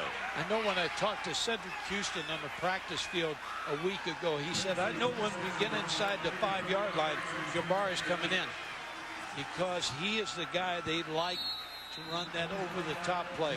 James Wilhoit to attempt the extra point, trying to make this a 7-point ball game. Good pass, and he knocks it home. Now, the guys back in the studio as we take one more look at the touchdown. Just how deceiving stats can be, gentlemen. This is a good example right here. All of a sudden, Tennessee is over 100 yards in the first half. But the totals, 252 Auburn, 115 Tennessee. And all of a sudden, the Volunteers are just a touchdown away. Well, it goes back to the missed opportunities. Missed field goal, the fumble, the pass that Auburn fans and coaches thought they were in for and would have been a touchdown. They didn't get that call. And all of a sudden right now, Philip Fulmer goes in the locker room feeling pretty good about himself. Well, feeling pretty good about his team. Well, this guy right here, Casey Clausen, 8 of 9 on that drive. And Jason Campbell, outstanding first half. They're going to have to go in and talk it over at halftime and start putting the same success together they had in that opening 15 minutes. And when you go back, when you think about Casey Clausen right now, he's got to be thinking about, we get the ball when we come out in the second half, so we get a chance to take it right to him again. I don't think they're going to kick this ball to Cadillac. In fact, everybody is moving up. It should be a squib kick or pop it up. Well, they have worked on that pop-up, the pooch kick. Tennessee, we talked about that last week. Worked a very long time, and it's going to be the high pop-up. Going to be caught at the 20-yard line. And that's Trey Smith, and he will take it to around the 28. Sunday, ABC Sports takes you to Woodstock, Georgia for the final round action of the World Golf Championships, the American Express Championship, Sunday at 1:30 on ABC. And here are your totals going into that final round. Tiger with a 2-stroke lead over Vijay Singh, who has been so hot this year. Tim Herron only 3 off at 5 under par. Be one run by Ronnie Brown or take a knee here. Reggie Torber on the bench looking on, and it'll be Ronnie Brown who will take it to the right side, and he will go down, and that should be the final play of this first half here on the Plains in Auburn, Alabama.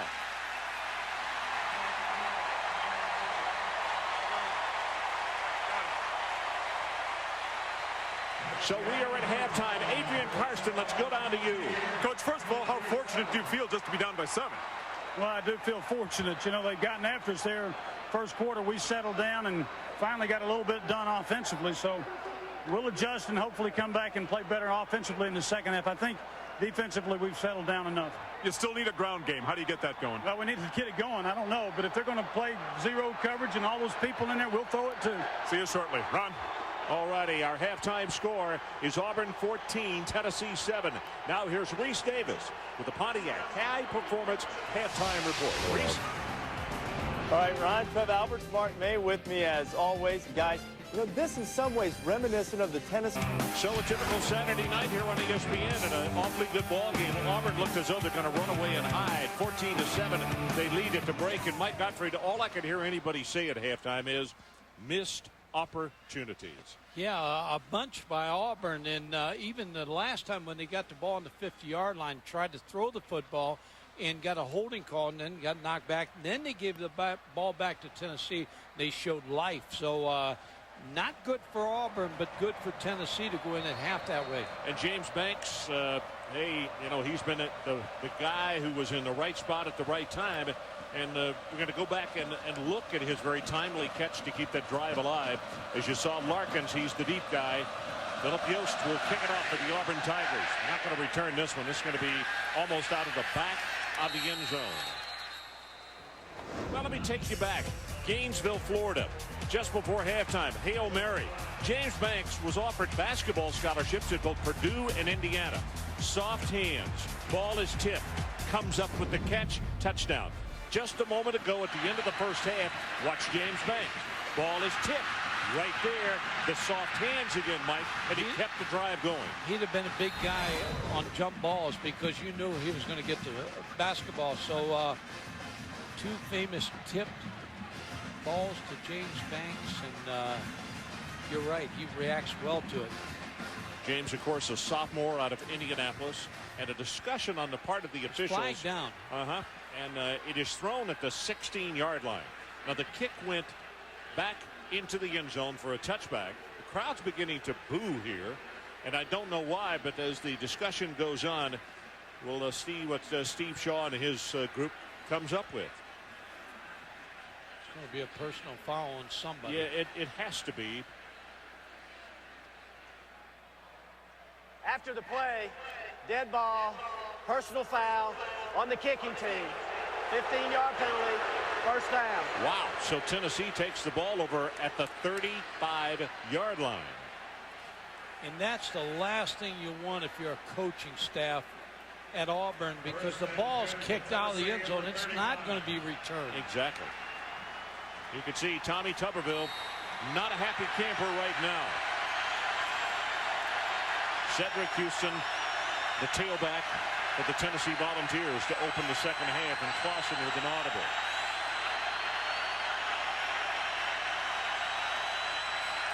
Short drop to throw, got it complete right over here on the near sideline, and there's James Banks again. Adrian Karsten, what do you have for us? Tommy Tuberville starts the second half, obviously more than a little bit frustrated, Ron, for one reason, because he thinks he gave Jason Campbell, his quarterback, too much freedom in the second quarter. Slowed him down. They got away from their ground game, which is where they want to get back to, get that pace they had in the first quarter. Secondly, Harris Harrelson, the starting defensive end for Tennessee, doubtful in the second half. Significant, because if they're going to keep Campbell contained, he's the guy on the outside who would do that. Okay. By the way, nice new suspenders, Adrian. Puts up fade route. James Banks can't get to that one, just a little too far. Working against Kevin Hobbs, and it goes as an incompletion. Ron, when Casey Clausen comes out of the huddle, he's got his play. He's looking for number 35, the safety, Will Herring. He's going to find him to try to locate what the coverage is. But Will Herring's done a great job of popping all over the place and confusing Casey Clausen. Third down conversions. Tennessee 1 of 6. The line to make is the 45-yard line. Here's Herring. Watch. See if he tries to move around a little bit to confuse Clausen. Drops back in coverage, got the pass right in front of Herring, and it'll be enough for the first down as James Banks is on the receiving end of that one. I think right now Casey Clausen may have been confused early in the first half, but he's not confused anymore. He's looking at Herring, trying to figure out what he's doing, trying to get the coverage that Auburn secondary's in. Now this right here does not surprise me at all. No huddle by Tennessee. Well, they're going to try to keep Auburn from doing as much as they did in the first half. Gain of 10 on that last play with the quick pass to Banks. And it gives you a lot of time at the line of scrimmage. Yeah, the play clock has still got 7. They go to Houston, cuts it back up into the middle, and he is going to take it for a gain of about 5 yards in the play to the 44. This is a good move by Tennessee because it restricts Auburn dancing all over the place and giving different fronts. And Philip Fulmer and Randy Sanders. Now you see Philip with that headset on. He's very active in this football game. Right now they're trying to slow down the substitutions of Auburn and the coverages that Auburn's given Tennessee in the first half. You see, even right now, 19, 18 seconds on the play clock. Worlds of time to call the audible. They snap it quickly, and on this running play, this is where Auburn just absolutely destroys you. Carlos Dansby on the play, which is a little slow developing, they'll run you down from behind. Yeah, Carlos Dansby doesn't get blocked. He comes off the corner right here, and there's nobody to pick him up. And he makes the tackle on Cedric Houston. But what Casey Clausen's got to do a better job, Ron, of is the cadence. Because all of a sudden, you can't get a guy roaring down the field like Carlos Dansby is. You got to try to pull him off sides. Third down, they need to take it to the Auburn 39-yard line to keep this drive going. There's Herring. He's right up here right now. Then he backs off. 5-step drop, got the pass over the middle, and it is caught for the first down, and that's Tony Brown. Downtown Tony Brown. No, this case, first down, Tony Brown. Yeah, Gene Chiswick, the defensive coordinator, when we talked to him, you see Herring, first of all, he's stepping up there, try to show Casey Clausen a different look, and then backs out. But Gene Chiswick, the defensive coordinator, was worried about James Banks and Tony Brown. Will Herring, by the way, a redshirt freshman out of Opelika, which is a suburb, literally, of Auburn.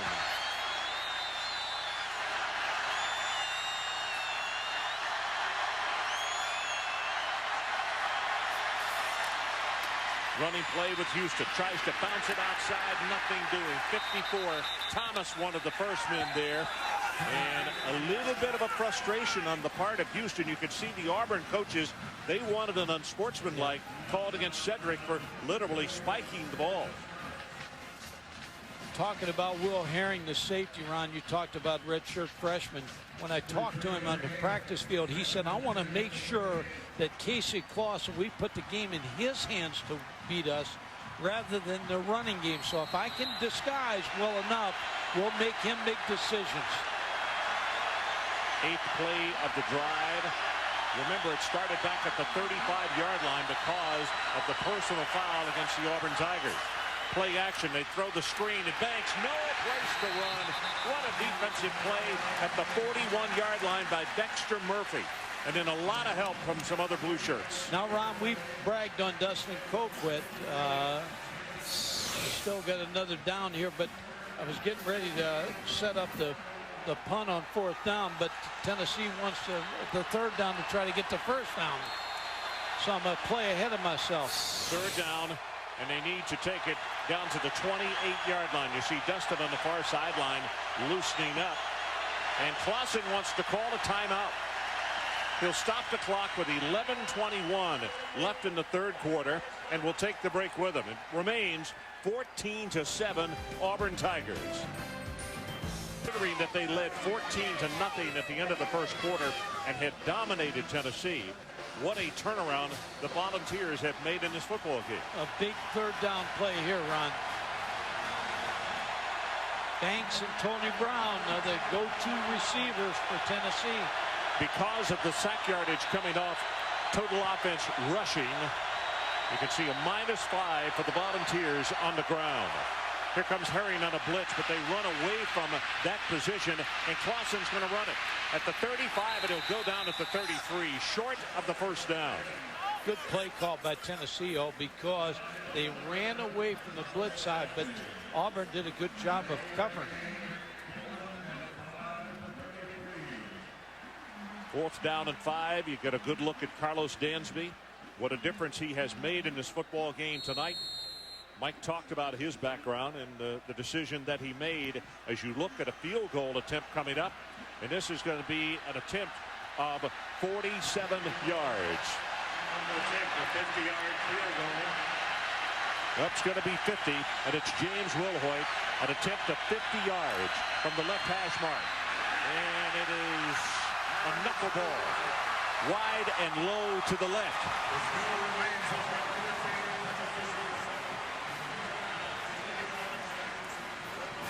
So a victory for the Auburn defense on that one right there, Mike Gottfried. And Phillip knows full well that how much more momentum they could have grabbed if he was able to hit that 50-yarder right there. And Ron, you can bet one thing. Now, with Auburn coming back on the field, they are going to get Cadillac and Ronnie Brown, and they're going to heat up their running game.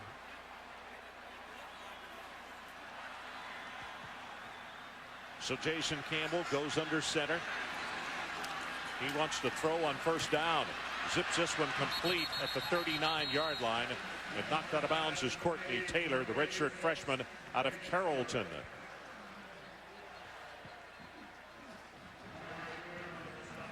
Starting the 2nd half with Ronnie Brown in the tailback position. You know, Mike, I talked to the 2 tailbacks on Thursday as soon as practice was over. And Carnell's not a big talker, but Ronnie Brown said, you know, it makes you, when you got two guys that are sharing time, it makes you work harder to hone your skills, and they're friendly about this this alternating. Boy, Brown's got a big opening here out across the 45 and out to around the 50-yard line. It's a gain of 10, and Kevin Simon comes over to make the tackle. Looked like Ronnie Brown in the hole made somebody miss because Tennessee's got an open guy here. Now, just well blocked. Simon with a great effort to catch him with his shoestrings. Mapu had an opportunity to make the tackle, but they did a good job on Richmond. They chopped him and kept him from pursuing the play from behind. I'd be surprised if you don't have 2 runs per every pass. Well, Brown into the short side of the field, has 5, has 10, counted off at 10 yards. Robert Keys, the middle linebacker, is there to make the tackle. And you know, that is one of the few times that we have mentioned Robert's name in this ball game tonight, Mike. They have done a good job blocking Tennessee's defense. Ronnie Brown gets a good block from Crittenden, the right guard, number 65.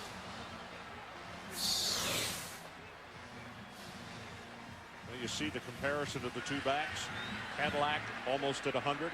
Now Brown over the 50-yard mark. And they hand it off to Brown again. Stiff arm. And that gain is going to be close to 10 yards again. Rashad Baker came up to make the tackle. And boy, Ronnie Brown has come up lame. It looks like the hamstring all of a sudden on that run right there jumped up and bit him. Brandon Johnson with a great block on Kevin Simon that was able to spring Ronnie Brown. Good hand for Brown. The training staff coming over to meet him on the sideline, and Cadillac will check back into the lineup. Yeah, good 1-2 punch, and I'm telling you, 3 is really good too. Brandon Jacobs. Yeah, he's you can see how frustrated Ronnie Brown is. I hope he didn't pull that hamstring too badly. Cadillac Williams hammers his way at left guard. Now a late flag coming down in the secondary.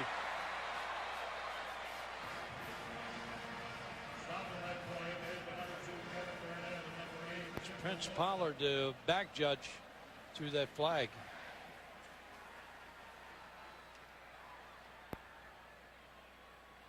Well, you could see Jason Campbell. He said personal foul against us. After the play, personal foul against Auburn. That'll be 15-yard penalty from the end of the run. The play made a first down, so it will be 1st and 10. Some unusual penalties in this ball game. Yeah. Post-play fouls. Had to come late too. But Prince Pollard was right on top of the call. And nobody from Auburn is questioning that call. No, so they're not. They probably saw it too. Here's the situation in the colleges, which we hearken back to and we talk about it all the time, is if they had given us a number, we would have a better opportunity of figuring out exactly, you know, how it occurred and when it occurred. Sideline warning. That's the second warning for Auburn. Sideline warning. Yeah, I know when you're on the sideline, you'd like to get as close as you can, but for the safety of the players and the officials, you have got to get back. Well, the lines are drawn differently in this day and time. You see that restraining line, and as Mike was talking about, you have to give the officials space to be able to run down the field, and they have to run off the sideline themselves to keep them getting hit sometimes. Flags all over the place, and the screen pass hit immediately and knocked down for a loss as defensively Jabril Wilson was there to hit Cadillac Williams. By the way, Wilson has 8 tackles on the night. He's been a busy young guy. Auburn's going to get this back, though. On the defense, in the neutral zone at the snap. 5-yard penalty. Repeat first down. Reese Davis, let's check in with you. All right, Ryan, to start the day, 4 unbeaten teams from non-BCS conferences. Air Force has already gone down. Northern Illinois trailing Ohio when Josh Holiday dumps it off to Brad Cieslak. And Northern Illinois into the house, 16-13. The Huskies on top, and Louisville's just scored to tie South Florida. Already our situation. Ronnie Brown has just trotted to the locker room as this running play is going to go for virtually 0. Wilson, one of the guys on the hit, along with Ritzman. And Adrian, let's check with you. I think you've got an update on exactly what's going on with Ronnie Brown. What he is going to do, Ron, is to get his hamstring and right thigh retaped as best he can, both underneath and over the top of his pads. There's not much you can do for a pulled hamstring, I'm told by the medical staff. It's just how much pain he can continue to play with. Should be back. You know, he took off for the locker room with pretty good haste, though, Adrian, and I'm sure he's got pain, but they're going to work on him, see if they can't get him squared away. Meanwhile, Cadillac Williams, huge burst inside the 30, tackled finally by Rashad Baker, but they're going to spot him down at the 27.5-yard line. First down, Tigers. And you talk about the luxury that Auburn has with these running backs. You get Ronnie Brown hurt, and you don't lose a thing with Cadillac Williams. Boy, when you have a tailbacks that run like this, you better watch your fullback. Number 45, Brandon Johnson, great blocker. So Williams is over 100 yards, tries to bounce this one outside, and he does. He is at the 15, and he's down to the 13. And I can tell you this, Summers had over 100 yards last week. Cadillac has gone over 100 tonight. In the history of Tennessee football, they have not given up back-to-back games very many times with that many yardage to people. Yeah, Brandon Johnson, watch the block, number 45, coming around the corner. You're going to see him chop. And all of a sudden, Carnell Williams gets the corner.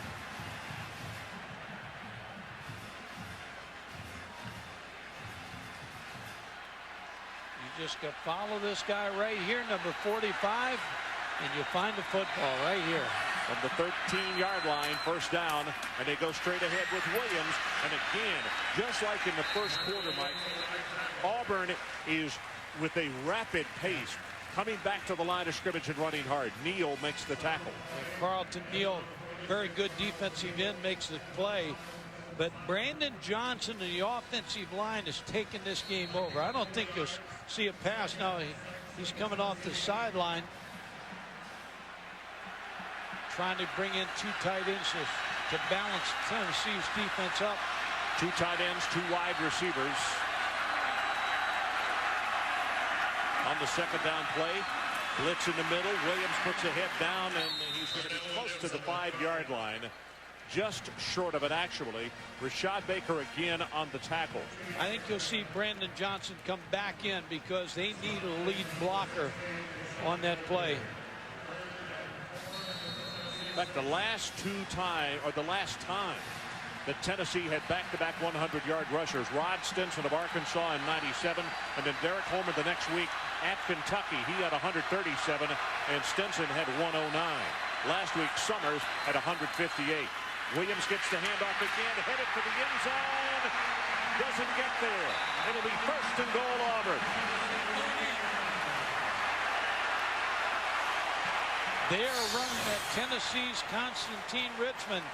They're taking on the best.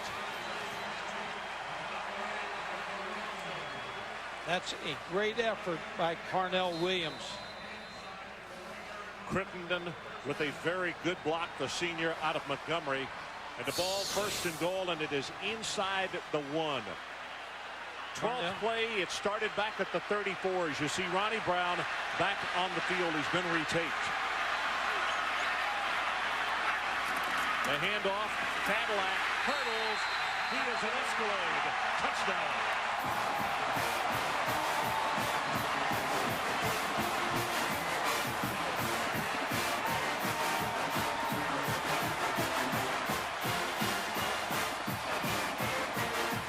Brandon Johnson with a good block on the play. The Auburn Tigers with their 3rd touchdown of the night. I know at halftime, Tommy Tuberville had to say, we let opportunities slip away. We got thrown the ball too much. Let's go back to the running game and bruise Tennessee's defense. John Vaughn with the extra point attempt.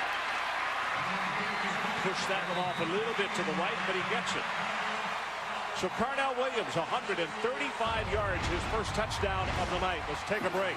Our new score, Auburn, 21-7. There's no holds barred now. They're going to keep running the football at Tennessee till they stop it.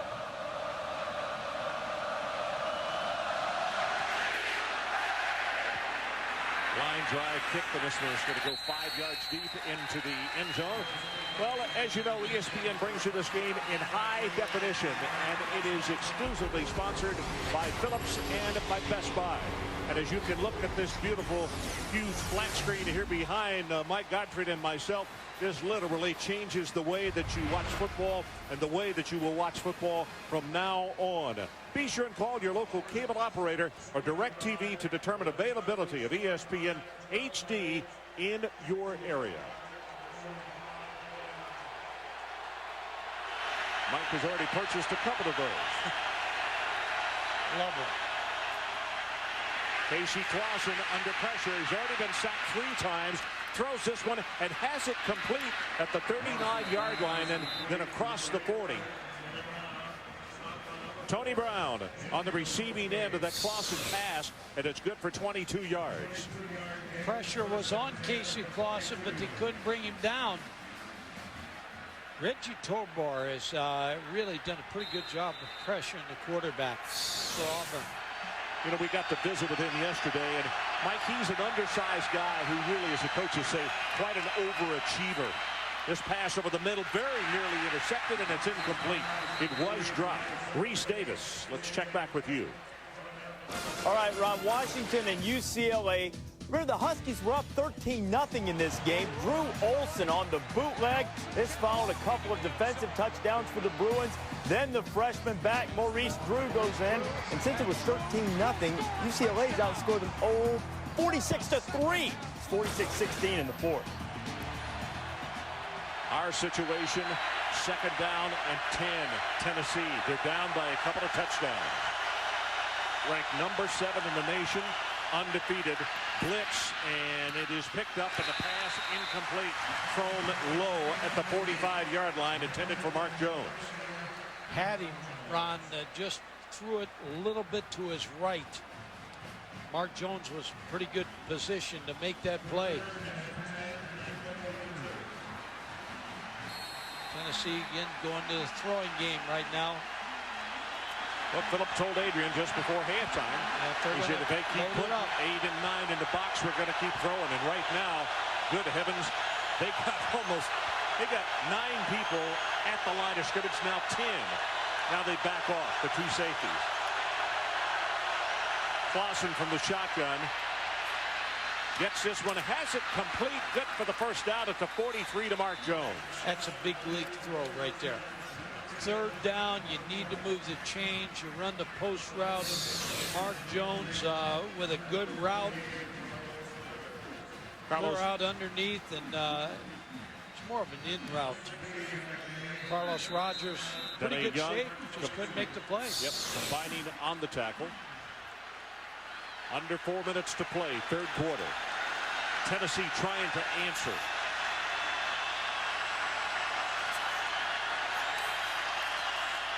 Clausen steps up, gets it over the middle, has it complete. Ball is fumbled. Auburn football. McNeil has it.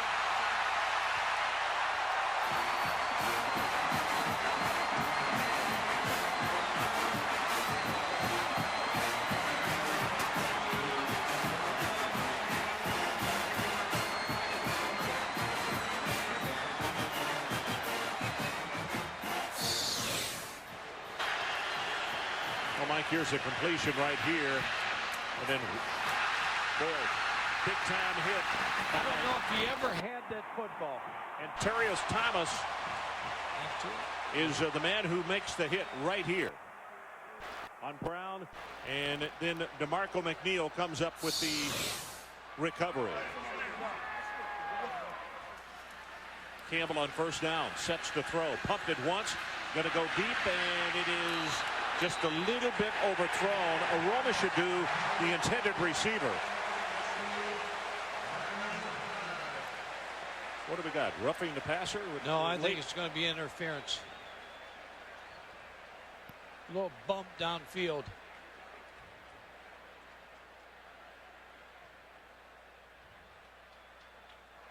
Pass interference on the defense.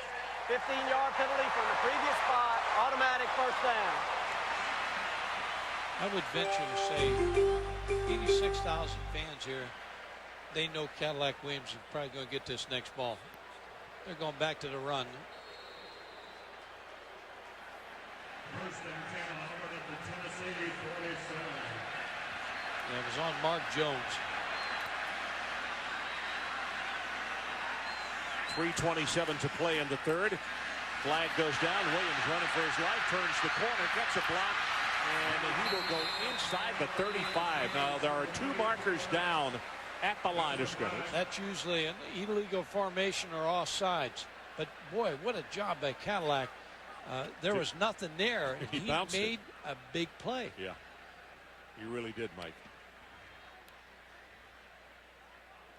Illegal formation. 6 men on the line of scrimmage on the offense. 5-yard penalty. Repeat first down.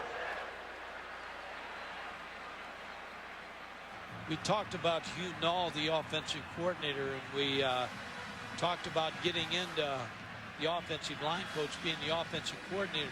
What the offensive coordinator does, Ron, he handles the meetings, puts everything together. All the coaches get into the play calls. And Steve Emsinger is the play caller for Auburn, but it goes through Hugh Null.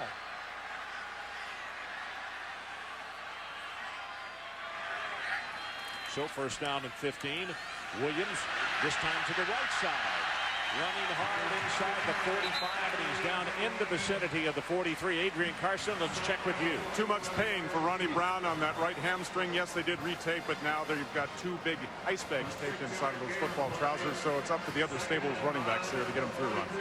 Okay, and no sense in taking a chance in a ball game that you're leading by 2 touchdowns, Mike. No, and Ronnie Brown could hurt that more and be out for more time, so you got Cadillac in there.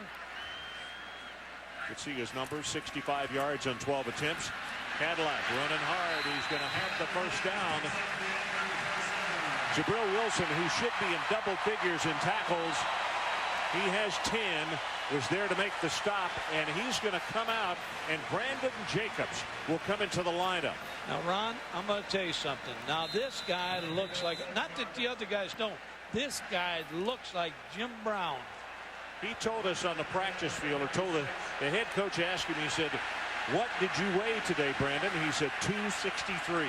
That's a tailback, folks. Plus he can run. 6'4", a junior out of the state of Louisiana. Gets the handoff, and here he goes. And you see him just shed tacklers. If you're going to cut up and try to hit him and be insincere in your efforts, you better not try to do it. That's why I said they have better running backs than most pro football teams. The offensive line really comes off here and does a great job of getting movement on the defensive line. That's 11 yards on his first carry of the night. Jason Allen finally made the tackle. Well, Eddie Grand, the running back coach, got a problem keeping all 3 of these guys happy. Sometimes that's difficult, isn't it, Mike? This guy's just been waiting to get in this football game. 223 rush yards to 3 of Tennessee. Well, they give it to him again. Jacobs right up the middle, breaks the tackle, still taking people with him. And here's the difficult thing for Tennessee. This defense has been on the field a long time here in this third quarter, and now you put this big bruiser in there, and he's banging heads all over the place. All 3 of these running backs will play in the NFL. They all have something different about them. This guy just has great speed, but he has got size to punish him.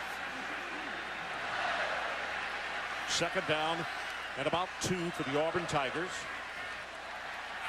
They lead it by 14. They go with Jacobs again. This time he's going to be game tackled at the line of scrimmage. Ritzman was the first man to lead the attack. Here's where Auburn now is dangerous. You can keep running the football and get 3 on the, if you don't make the first down. But right now, Jason Campbell, if he bootlegs this play, he's going to be wide open. because they're going to be so used to Cardell Williams coming inside. He's going to be open if he chooses to do this. Cadillac checks back into the lineup. And right now they have the football with a first down. And the ball is around the 12-yard line of Tennessee. Ron, the key guy right here, Brandon Johnson. Again, he is blocking. He's turned around. Tell Carnell which way to go. Tennessee creeps up, and the handoff goes to Carnell to the right side, and he will take it down to around the 8-yard line. Yeah, just a nice block again by what Hunall calls the toughest guy on our football team, Brandon Johnson, number 45. Watch him put the lick on. You know what's interesting about him, Hunall said, I have no hesitation to put him in as the lone setback and let him run tailback because he is quick enough and he's also tough enough. He said he's the toughest guy on the Auburn football team. Bayou de Batre, Alabama. Takes it to Cadillac this time. Wide open in the end zone. Touchdown, Cole Bennett.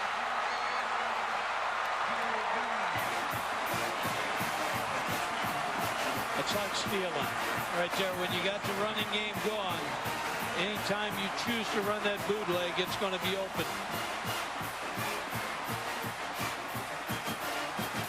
And you're seeing a quarterback being developed here at Auburn. Well, Jason Campbell, the junior, has really played with a lot of maturity tonight. Vaughn with the extra point attempt. Knocks it home and will take a timeout. 14-12 left in our ball game and a new score. Auburn 28. 7th ranked Tennessee 7. We'll be right back. Well, we're back 28-7, the new score. Tennessee tried to get something going and then came up with the turnover. After the hit, the tight end fumbled the ball. Casey Clausen had a nice looking drive going. And then Auburn took care of business and went back to, as Mike said, what they have done best, and that's running the football. Rushing yardage, 239 to 3. And it's a pooch kick, and the ball is caught by Tennessee, and a fair catch was called for at the 36. Well, tomorrow, Major League Baseball postseason continues on ESPN. 1 o'clock, it's Oakland versus Boston. Game 4, if necessary. Then at 4 o'clock, it's the New York Yankees taking on the Minnesota Twins. And Boston 1-1, bottom of the 8th. Miller on second. Manny Ramirez up. We saw Fenway Park. That was one of the highlights going to Boston. It was. It really was.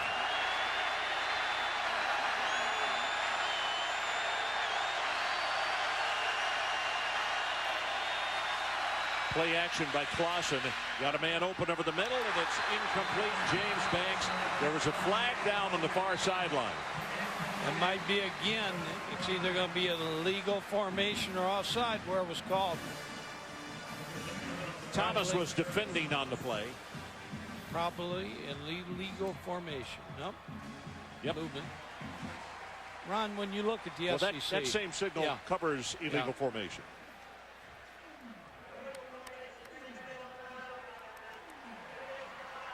They're getting those tackles. When you talk about the SEC, I believe the best team in the SEC is Georgia. Week in, week out. Now, I know LSU beat them. LSU is the second best team, I believe, in the SEC. But Georgia really has some weapons, and they're going to get Tennessee next week.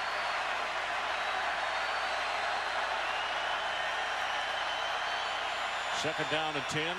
Clausen, heavy pressure. Another flag is down, and this screen pass is caught by Jabari Davis, and he's going to be stopped behind the line of scrimmage. Again, Dontarius Thomas. A lot of people thought Auburn had the best team. There's a newspaper picked them #1 in the country, so that probably was the worst thing that ever happened to them. Getting ranked #1 preseason, didn't deserve it. Illegal formation, 6 men on the line. Penalty is declined. 3rd down. Reese Davis, let's check back with you.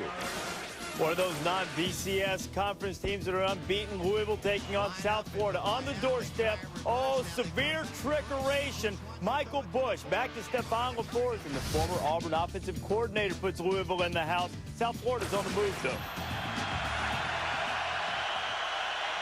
Our situation, third down. Tennessee needs to take it all the way to the 47-yard line. Again from the shotgun, they come with the blitz, and the pass is caught right over the middle and close to the first down, and Hannon may have it. The sophomore out of Sarasota made the catch. It will be a first down. Yeah, Will Herring made the tackle. Casey Clausen again with another clutch pass. Interesting how many illegal formations we've had in this ball game tonight. On that touchdown you saw in the replay Reese had a moment ago, did you see those tackles? It looked like a V formation. Conferences call it differently. And there is another sack of Casey Clausen. That is 4, and this time it's Edens who gets back to make still another tackle. Yeah, the offensive line of Tennessee has not done a good job tonight in the running game and not been able to protect. I believe Sean Young's going to get beat here. No, Cody Douglas. Michael Munoz is out of the ball game. Aaron Sears has come in replacing him, number 76, on that offensive front. And right now, Mike, from where they're lined up, the right tackle is off the ball. Let's see if we get another flag. Clausen lobs this pass, and it is incomplete as Fleming went up for the ball and couldn't hold on to it. This may be offensive interference here on Tennessee because a little push.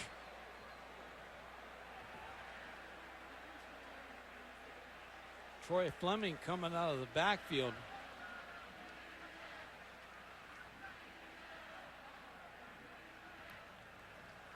Pass interference on the defense.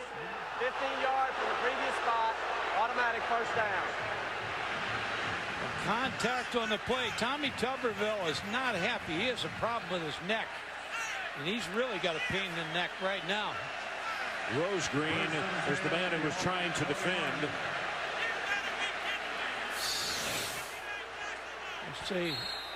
Rose Green put his arm into it, and it's a good call.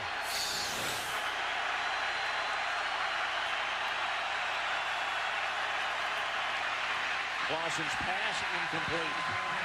Looking for James Banks. That's what you do when you get a blitz. You got a safety blitz out of Will Herring, and James Banks runs his route shorter, but Casey Clausen couldn't get him the football.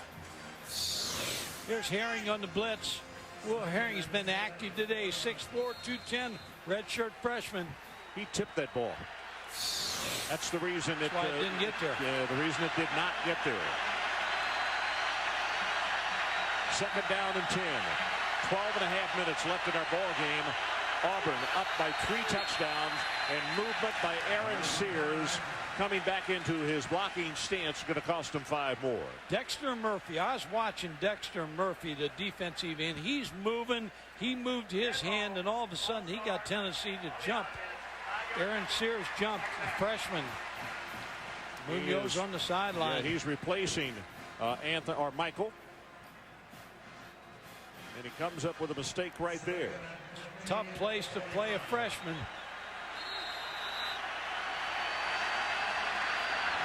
I'll say one thing about it. Aaron Sears will be an All-American at Tennessee. Great high school player.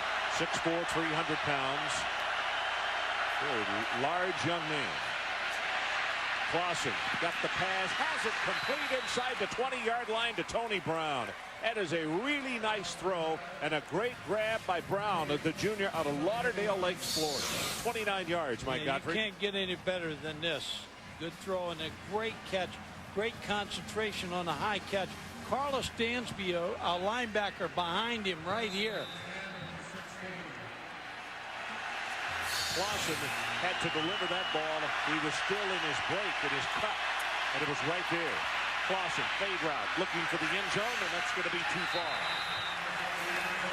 James Banks, the intended receiver. Well, Will Herring has been all over the field. Needs his helmet right there, but he has been active. When they hit the ground, watch his headgear come apart. Watch the ear braces. They go everywhere as his head hits right there. Mia reached out a little early there, too. Well, Banks wanted a flag, but he didn't get one. Second down and 10. From the Auburn 16-yard line. Clausen now with an audible. Plenty of time. Play clock is at 8. Now it's 7. Tennessee trying to answer. Clausen drills it, and it is caught for the touchdown, Mark Jones. That ball was almost intercepted, and he caught the ball. Good concentration by Mark Jones. He is stretched out to make that play. Donnie Young, number 10 on coverage. Will Hoyt to attempt the extra point, and that quieted this Parson house for a moment. Kick is good. And with 12:01 left to play in the ball game, the new score is Auburn 28, and now number 7 ranked Tennessee 14. So as we watch the touchdown one more time, Casey Clausen took a shot from Dansby. We are back 28-14. Auburn leading. You can answer it. I mean, what's that? What's the question? 3-1. 3-1. How about the Rocket? Last pitched well. He pitched well. Going to be in that stadium pitching. He shouldn't retire. He still can pitch. Keep going. I think his family has convinced him differently, though. Those 4 boys want him in Houston. Will Hoyt to kick it off. This is returnable very high, but it's short. Going to come down at the 8-yard line. Cadillac Williams. Cadillac running free out across the 35 to around the 38-yard line. Well, how about this group of running backs for Auburn? Great players. Ronnie Brown breaks the outside and shows you his power. He goes off the sideline. He had a hamstring. They bring in a Cadillac.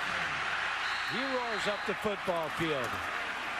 Breaks away, scores a touchdown. Then they bring Brandon Jacobs in, the big horse.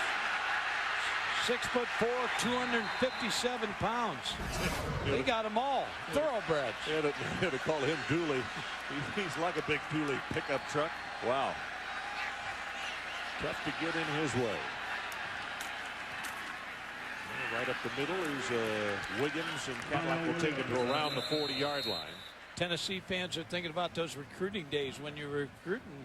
You figured you had Cadillac, and then all of a sudden at the last minute he comes to Auburn.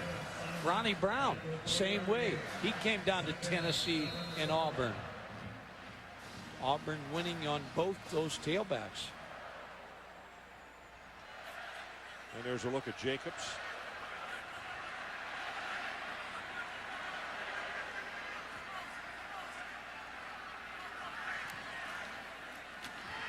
Williams again spins into the middle of the line, and I'll tell you, that spin move got him an extra 4 yards. You know what Tennessee's got to do right now is they got to sell out against the run. They got to bring it. They got to make themselves vulnerable in the secondary, but they got to get some help. They cannot allow Auburn to run this clock down. 10:56. So you really got to get up inside with 9 guys. Look at these numbers. 28 rushes for Carnell. 168, 65, and 19 yards. How about those averages? It's not shabby.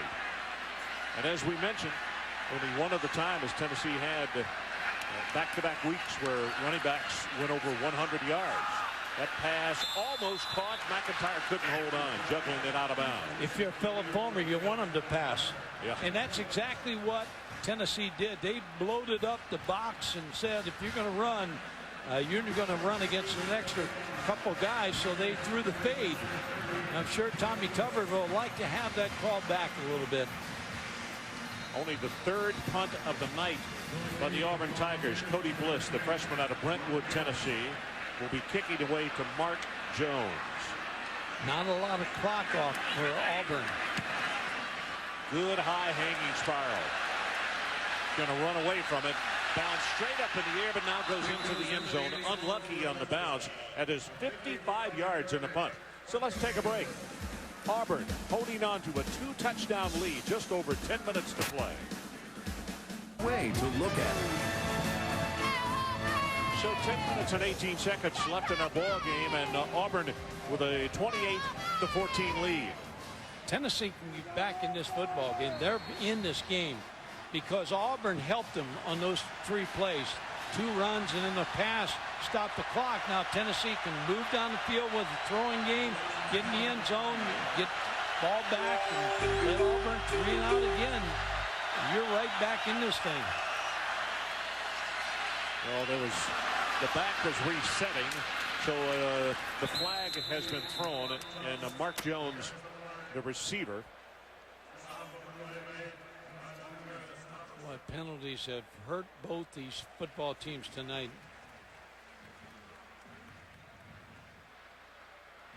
Just when you get started, you get called back. Tommy Tuberville, I'm sure he's talked to Hugh Null and the offensive coaches and talked about, we got to run some clock off. Casey Clausen's 11-0 on the road, so you know he's capable of bringing his team back.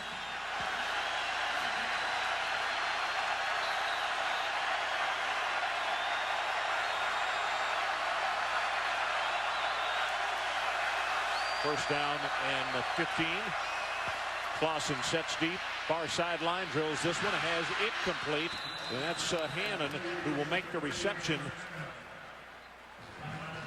What Auburn is doing on defense right now with a 14-point lead is heavy 2-deep coverage right here. Not giving up the big play, but what Tennessee hits that bubble right in between 2-deep coverage. There's the corner route right here. You hold the corner and break in front of the safety.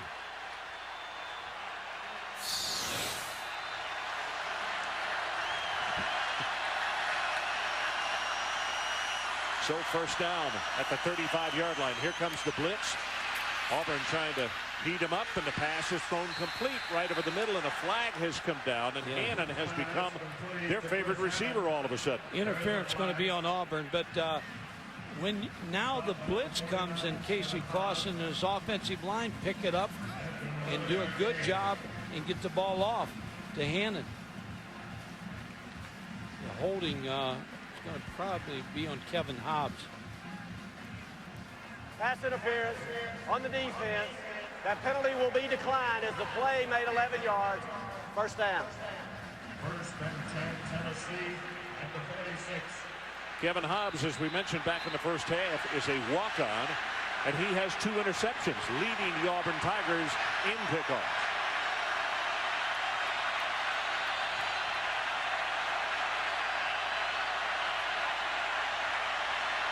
Travis Williams showed blitz, but then he stayed at home, and Clausen is hit, and oh, does he get belted down hard by Langenfeld.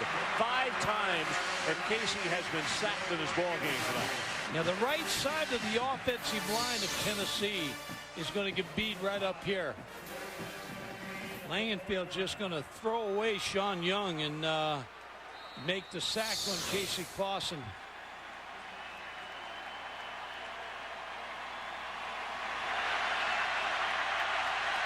Tennessee, no huddle. Clausen lobs this one and has a man, couldn't get it to him. That was for James Banks, but it was just a little too high. Now Gene Chizik 2 deep on first down, and the second play, blitz. Now a 3-deep zone on this play, trying to give Casey Clausen all kind of fits here, figuring out what he's in. Don't want to give up the big play too fast. They want the clock to run. 2 deep again. Third down. They need to take it to the 44-yard line of Auburn.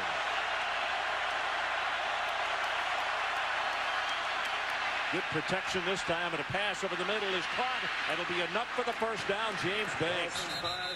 When Tennessee gets them in 2 deep, they've had success because there's no pressure out of the 4-man rush, and they got a time for Casey Clausen to dissect the 2 deep.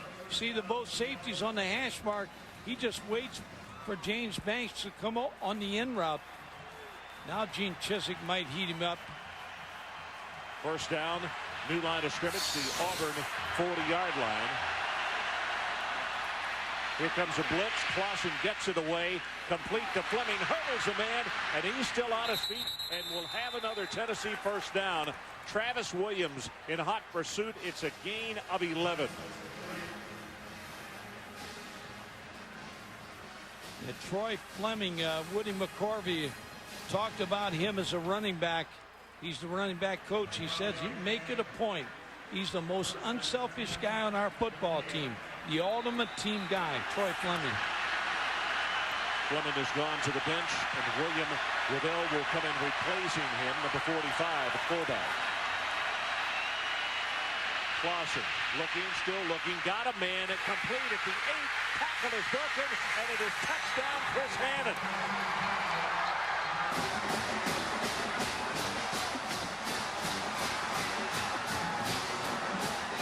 A lot of fight left in this number 7 ranked Tennessee Volunteer football team. Got him in too deep coverage again. And Casey Clausen was able to slide out, hit Chris Hannon in front of the safety. You're not 11-0 as a quarterback for no reason. He's got ice water in his veins. Will Hoyt with the extra point attempt. And he's got it.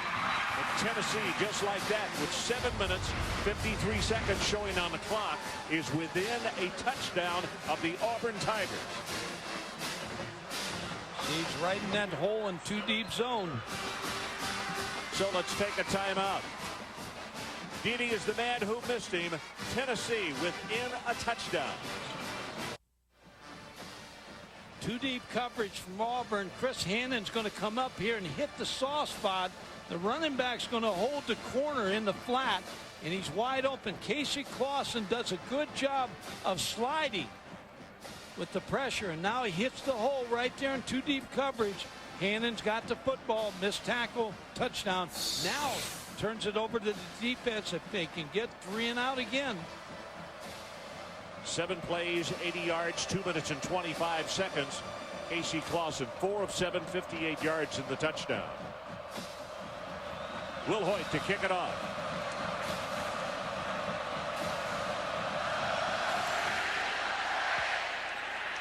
Very high and deep, and this is going to be 5 yards deep in the end zone and will not be returned. Reese Davis, let's check back with you.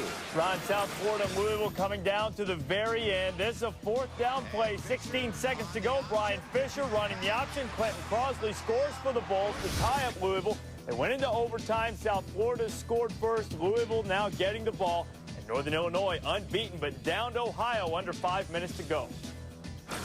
Bobcats. Nice story on game day today on DeKalb, Illinois, and how those people have just really turned on to Northern Illinois. They have done a great job, but right now in trouble with under 5 to play. They keep it on the ground, and the Williams spinning out to around the 23-yard line. Kevin Simon is there to make the tackle for Tennessee. Yeah, a lot of time now for Tennessee's defense. They need one stop to get that ball back in Casey Clausen's hands. Auburn second half, they've relied on the run. Why wouldn't you? Very well called game by Auburn's offensive coaches. Danny Lindsay out over the football, the junior out of Douglas, Georgia, 6'3", 299. 4 seconds on the play clock and down to 3. And the man at the top of the eye again is Cadillac, and he's only going to have about a yard. Dickerson is there to grab him. A lot more push out of the defensive line of Tennessee on that last play. Now you get Jason Campbell in a situation where he may have to throw this football on 3rd down. You look for the bootleg. John Chavis making sure that the right defense is signaled in, and here comes the play. 3rd down Auburn. They need to take it to the 30-yard line. That's McIntyre in motion to the top of your screen. Pressure off the corner. They swing the pass out. It's complete to Williams, and on second effort, he'll have the first down. That could turn out to be huge because with the first down, they stand on running plays, Mike, to run over 2.5 minutes off the clock now. Well played, well-run play call by Jason Campbell. You get Carnell Williams. That's like a toss sweep when he gets the ball out there. And then an extra effort gets the first down. You see Kevin Burnett trying to make the tackle, and he got by him. Mapu finally wrapped him up, but not before they moved the chains. Now the clock runs. We're about to go into 6 minutes to play in our ball game.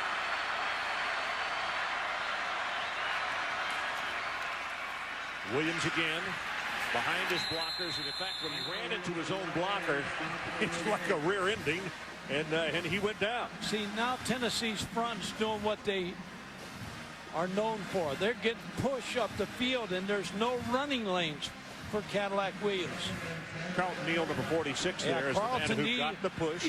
Neal is a very good football player, very strong, tough guy.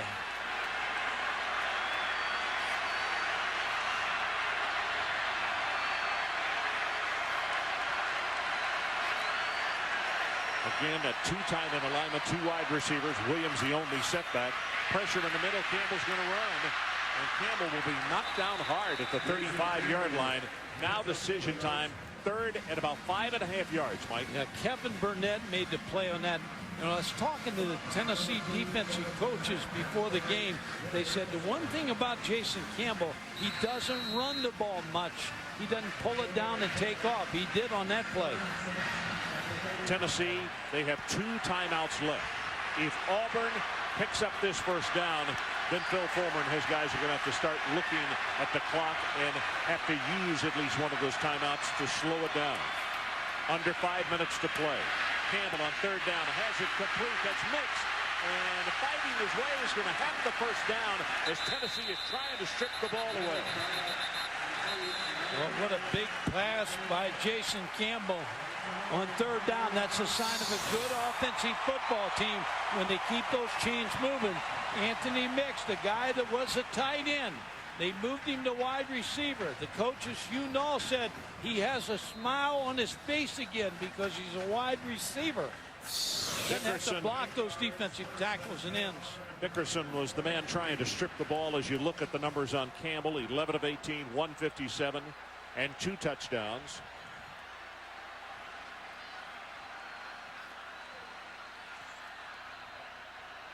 About to go under 4 minutes left in the ball game. Williams, sweep to the left, short side of the field, turns the corner and gets belted out of bounds. Very, very hard. Coming up next on ESPN Sports Center with John Anderson and Kevin Frazier. Kobe speaks to the media. Marlon Miracle, Emmett's return to Big D. And stay tuned for ESPN News Extra for the Tennessee press conference following this ball game. Talked about being the offensive coordinator. His offensive line has really done a super job in this game tonight. By the way, this is the most rushing yards against a Tennessee defense since Kansas State ran for 297 in the Cotton Bowl in 2001. Williams again, head down, no first down here. Boy, he gets roughed down hard by Kevin Burnett. Yeah, Kevin Burnett does about everything for this defensive football team. He's on the end. Kevin Burnett stands up to tight end and comes underneath and makes that tackle on Cadillac. They're going to see Tommy Tuberville has asked for a measurement. Wants to see what they need to get. He doesn't have the benefit of the yellow line. And as you can see by the yellow line, Tennessee is going to hold Auburn on this play as they stretch it out. It's going to be short by just about a yard. This would be a great time to run a bootleg run because everybody in this ballpark figures the Cadillac's going to carry the football. Cadillac 183 rushing yards, second highest of his career. And now a timeout has been taken by Auburn, so we'll step aside. 3:43 left in our ball game. 28-21 Auburn. So we're back. One touchdown lead by Auburn over the 7th-ranked Tennessee Volunteers. And at the beginning of this contest, if you were not with us, Auburn literally owned Tennessee. Looked as though they were going to blow them out of the park. And then every time they go in front by a couple of scores, Tennessee comes back, trying to get a stop here with a 3rd down and less than a yard. Well, there's movement all over the place here. And Campbell lobs this one up to McIntyre, and he can't hold on. And we got still another flag that has gone down. Antoine Stewart with the cover. I think this play was quarterback Jason Campbell was trying to draw them offside, and the center snapped the ball early. And then you had the bad play. Is exactly what happened. Now, was he out of bounds over there, the receiver? He had been shoved out and came back in, yes. There were 2 fouls on the play. Offsides on the defense. Pass interference on the defense. The pass interference will be accepted. 15 yards from the previous spot. Automatic 1st down.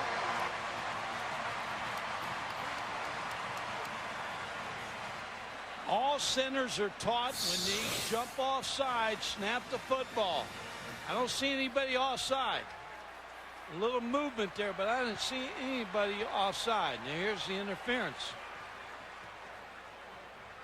Antoine Stewart holding on to Jarvis McIntyre, so that penalty was there.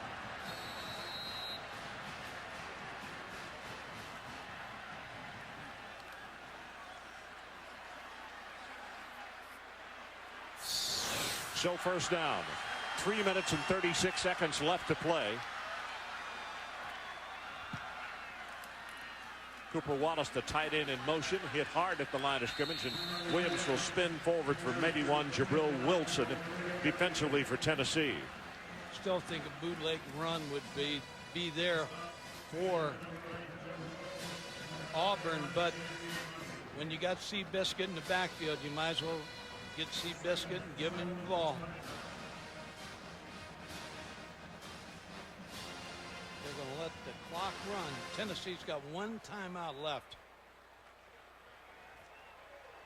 Auburn really taking their time, but on the play clock, it's still at 8, and now it's 7. Trying to run it down as far as they can on every snap. Williams straight ahead, runs into his own blocker, and then runs into a host of Tennessee Volunteers led by Mapu. Now you got to be thinking about the timeout now for Tennessee. Stop it here, and you got to call the timeout. 3rd down, they whistle it back in. The line to make is down at the 22. Clock running, 2:27, now 2:26. You know, a guy that's been a big player for Auburn tonight, Anthony Mix. He has been in key pass plays. Number 9 right here. Probably going to go in motion. Well, let's see what happens with Campbell on this play. He's going to call a timeout. I don't know if he got it in time. I guess he did before they got a delay of game. So they'll call a timeout and stop it with 2:07 to play. Gives John Chavis a chance to see what the formation is. Tonight, our player of the game is brought to you by Russell Athletic, and it is Carnell Cadillac Williams. 35 rushes, 187 yards. It's an average of over 5 per try, and he scored a touchdown.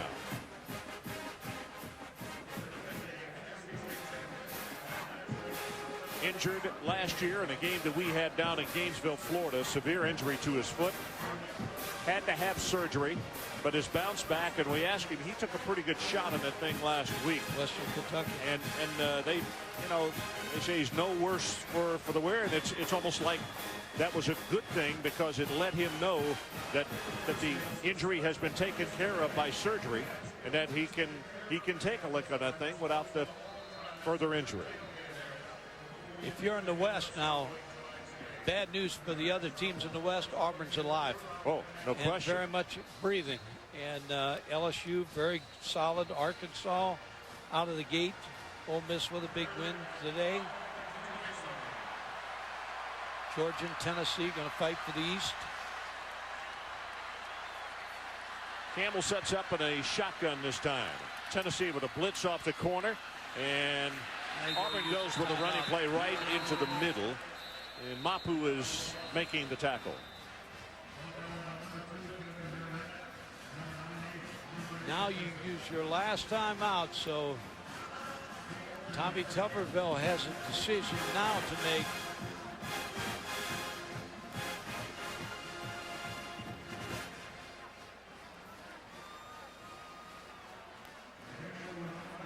Well, with a 7-point lead, you take a chance on a distance field goal, Mike, because this attempt would be in the vicinity of 46 yards, which is low trajectory. And he missed one earlier, yeah. You know, so I think that's the big question right now. Salt to the way if he makes it. And you can't coach out of fear.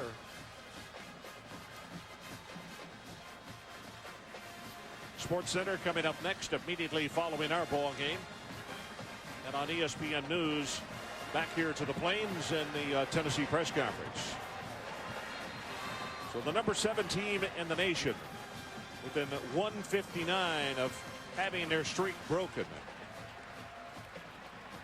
And it looks as though that John Vaughn is going to try a distance field goal. I like this call by Tommy Tuberville. You never coach out of fear.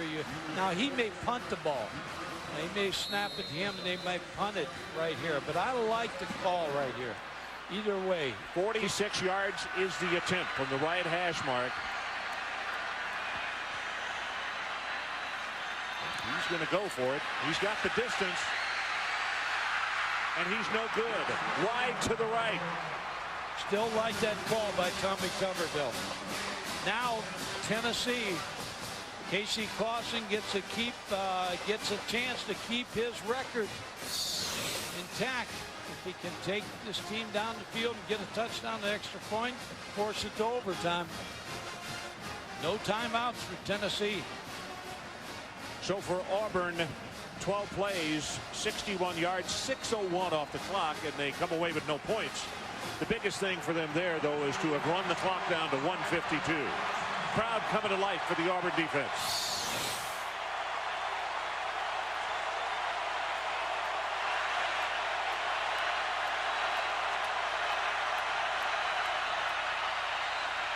Clausen play action, puts this one up, and it's well overthrown. Looking for James Banks down the near sideline.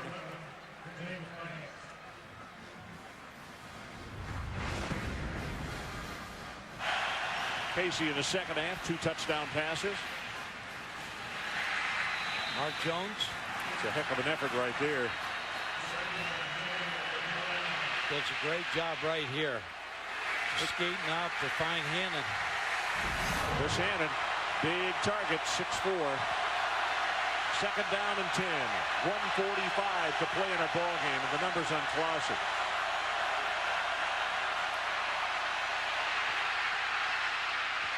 Lobs this one out, and on the safety valve, it is dropped by Fleming. Yeah, Casey Clausen was trying to give a signal to Troy Fleming to take off down the field. Pass protection gets collapsed. The tackle just gets run over. Casey just tried to let the ball out there for Troy Fleming. Would have been a good catch and good play if he could have held on. It's now 3rd down, Tennessee. To move the sticks, they're going to go out beyond the 39-yard line.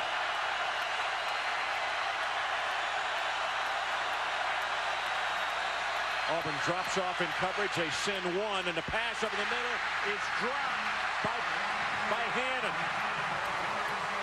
Tell you 2 things on that play.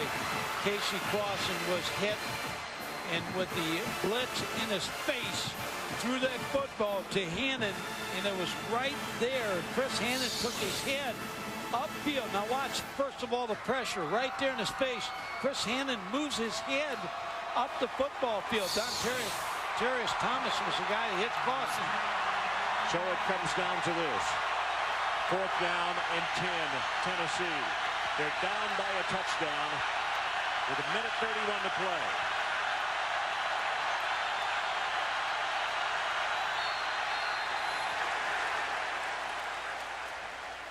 Michael Munoz moved.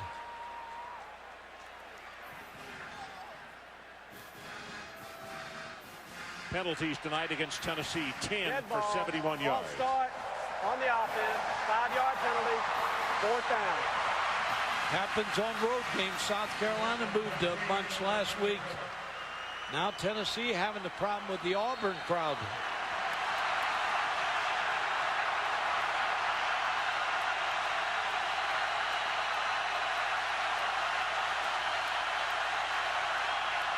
Fourth down, they've got to take it out to the 39-yard line to keep this drive going. Casey drills it over the middle, has it complete. They've got the first down to Hannon.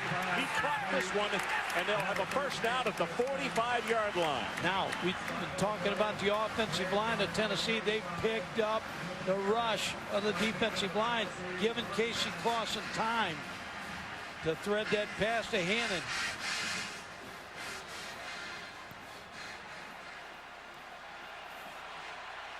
Hannon, an option quarterback in high school at Sarasota, Florida. That pass to the sideline is caught by Fleming, steps out of bounds to stop the clock, but he only picked up about 1 yard. 4th down pass. You got to be good on 4th down. Chris Hannon working on the in route. Caught it right in stride. Now you start to think about James Banks.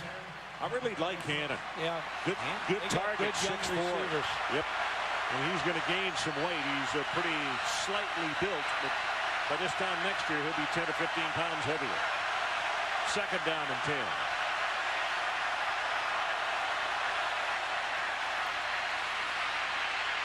Clausen, he's got a man, but he's going to run, and he will step out of bounds after picking up the first down. Now what he had was Fleming, the fullback, and they had linebacker coverage, and that's where he wanted to lob it. Ron, he had an open receiver, but he had already made up his mind he was going to run for that first down. And he got tagged out of bounds there, so you're going to add another 15 on this play. You could see the official picking up the marker. Dead ball. Personal foul, hit out of bounds on the defense. That's Hobbs. 15-yard penalty, first down. Kevin Hobbs is the man who hit him out of bounds. Now add 15 more, and all of a sudden Tennessee is at the 29.5-yard line. You see the hit out of bounds here. Right there, a little push. You didn't need to do that. And all the Tennessee coaches, players are pointing right there. Gerald Harrison down there, first one to point. Assistant to Philip Fulmer.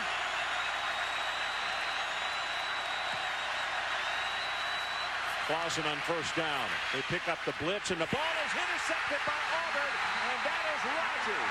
Carlos Rogers with the pickoff, with 58 seconds showing on the clock.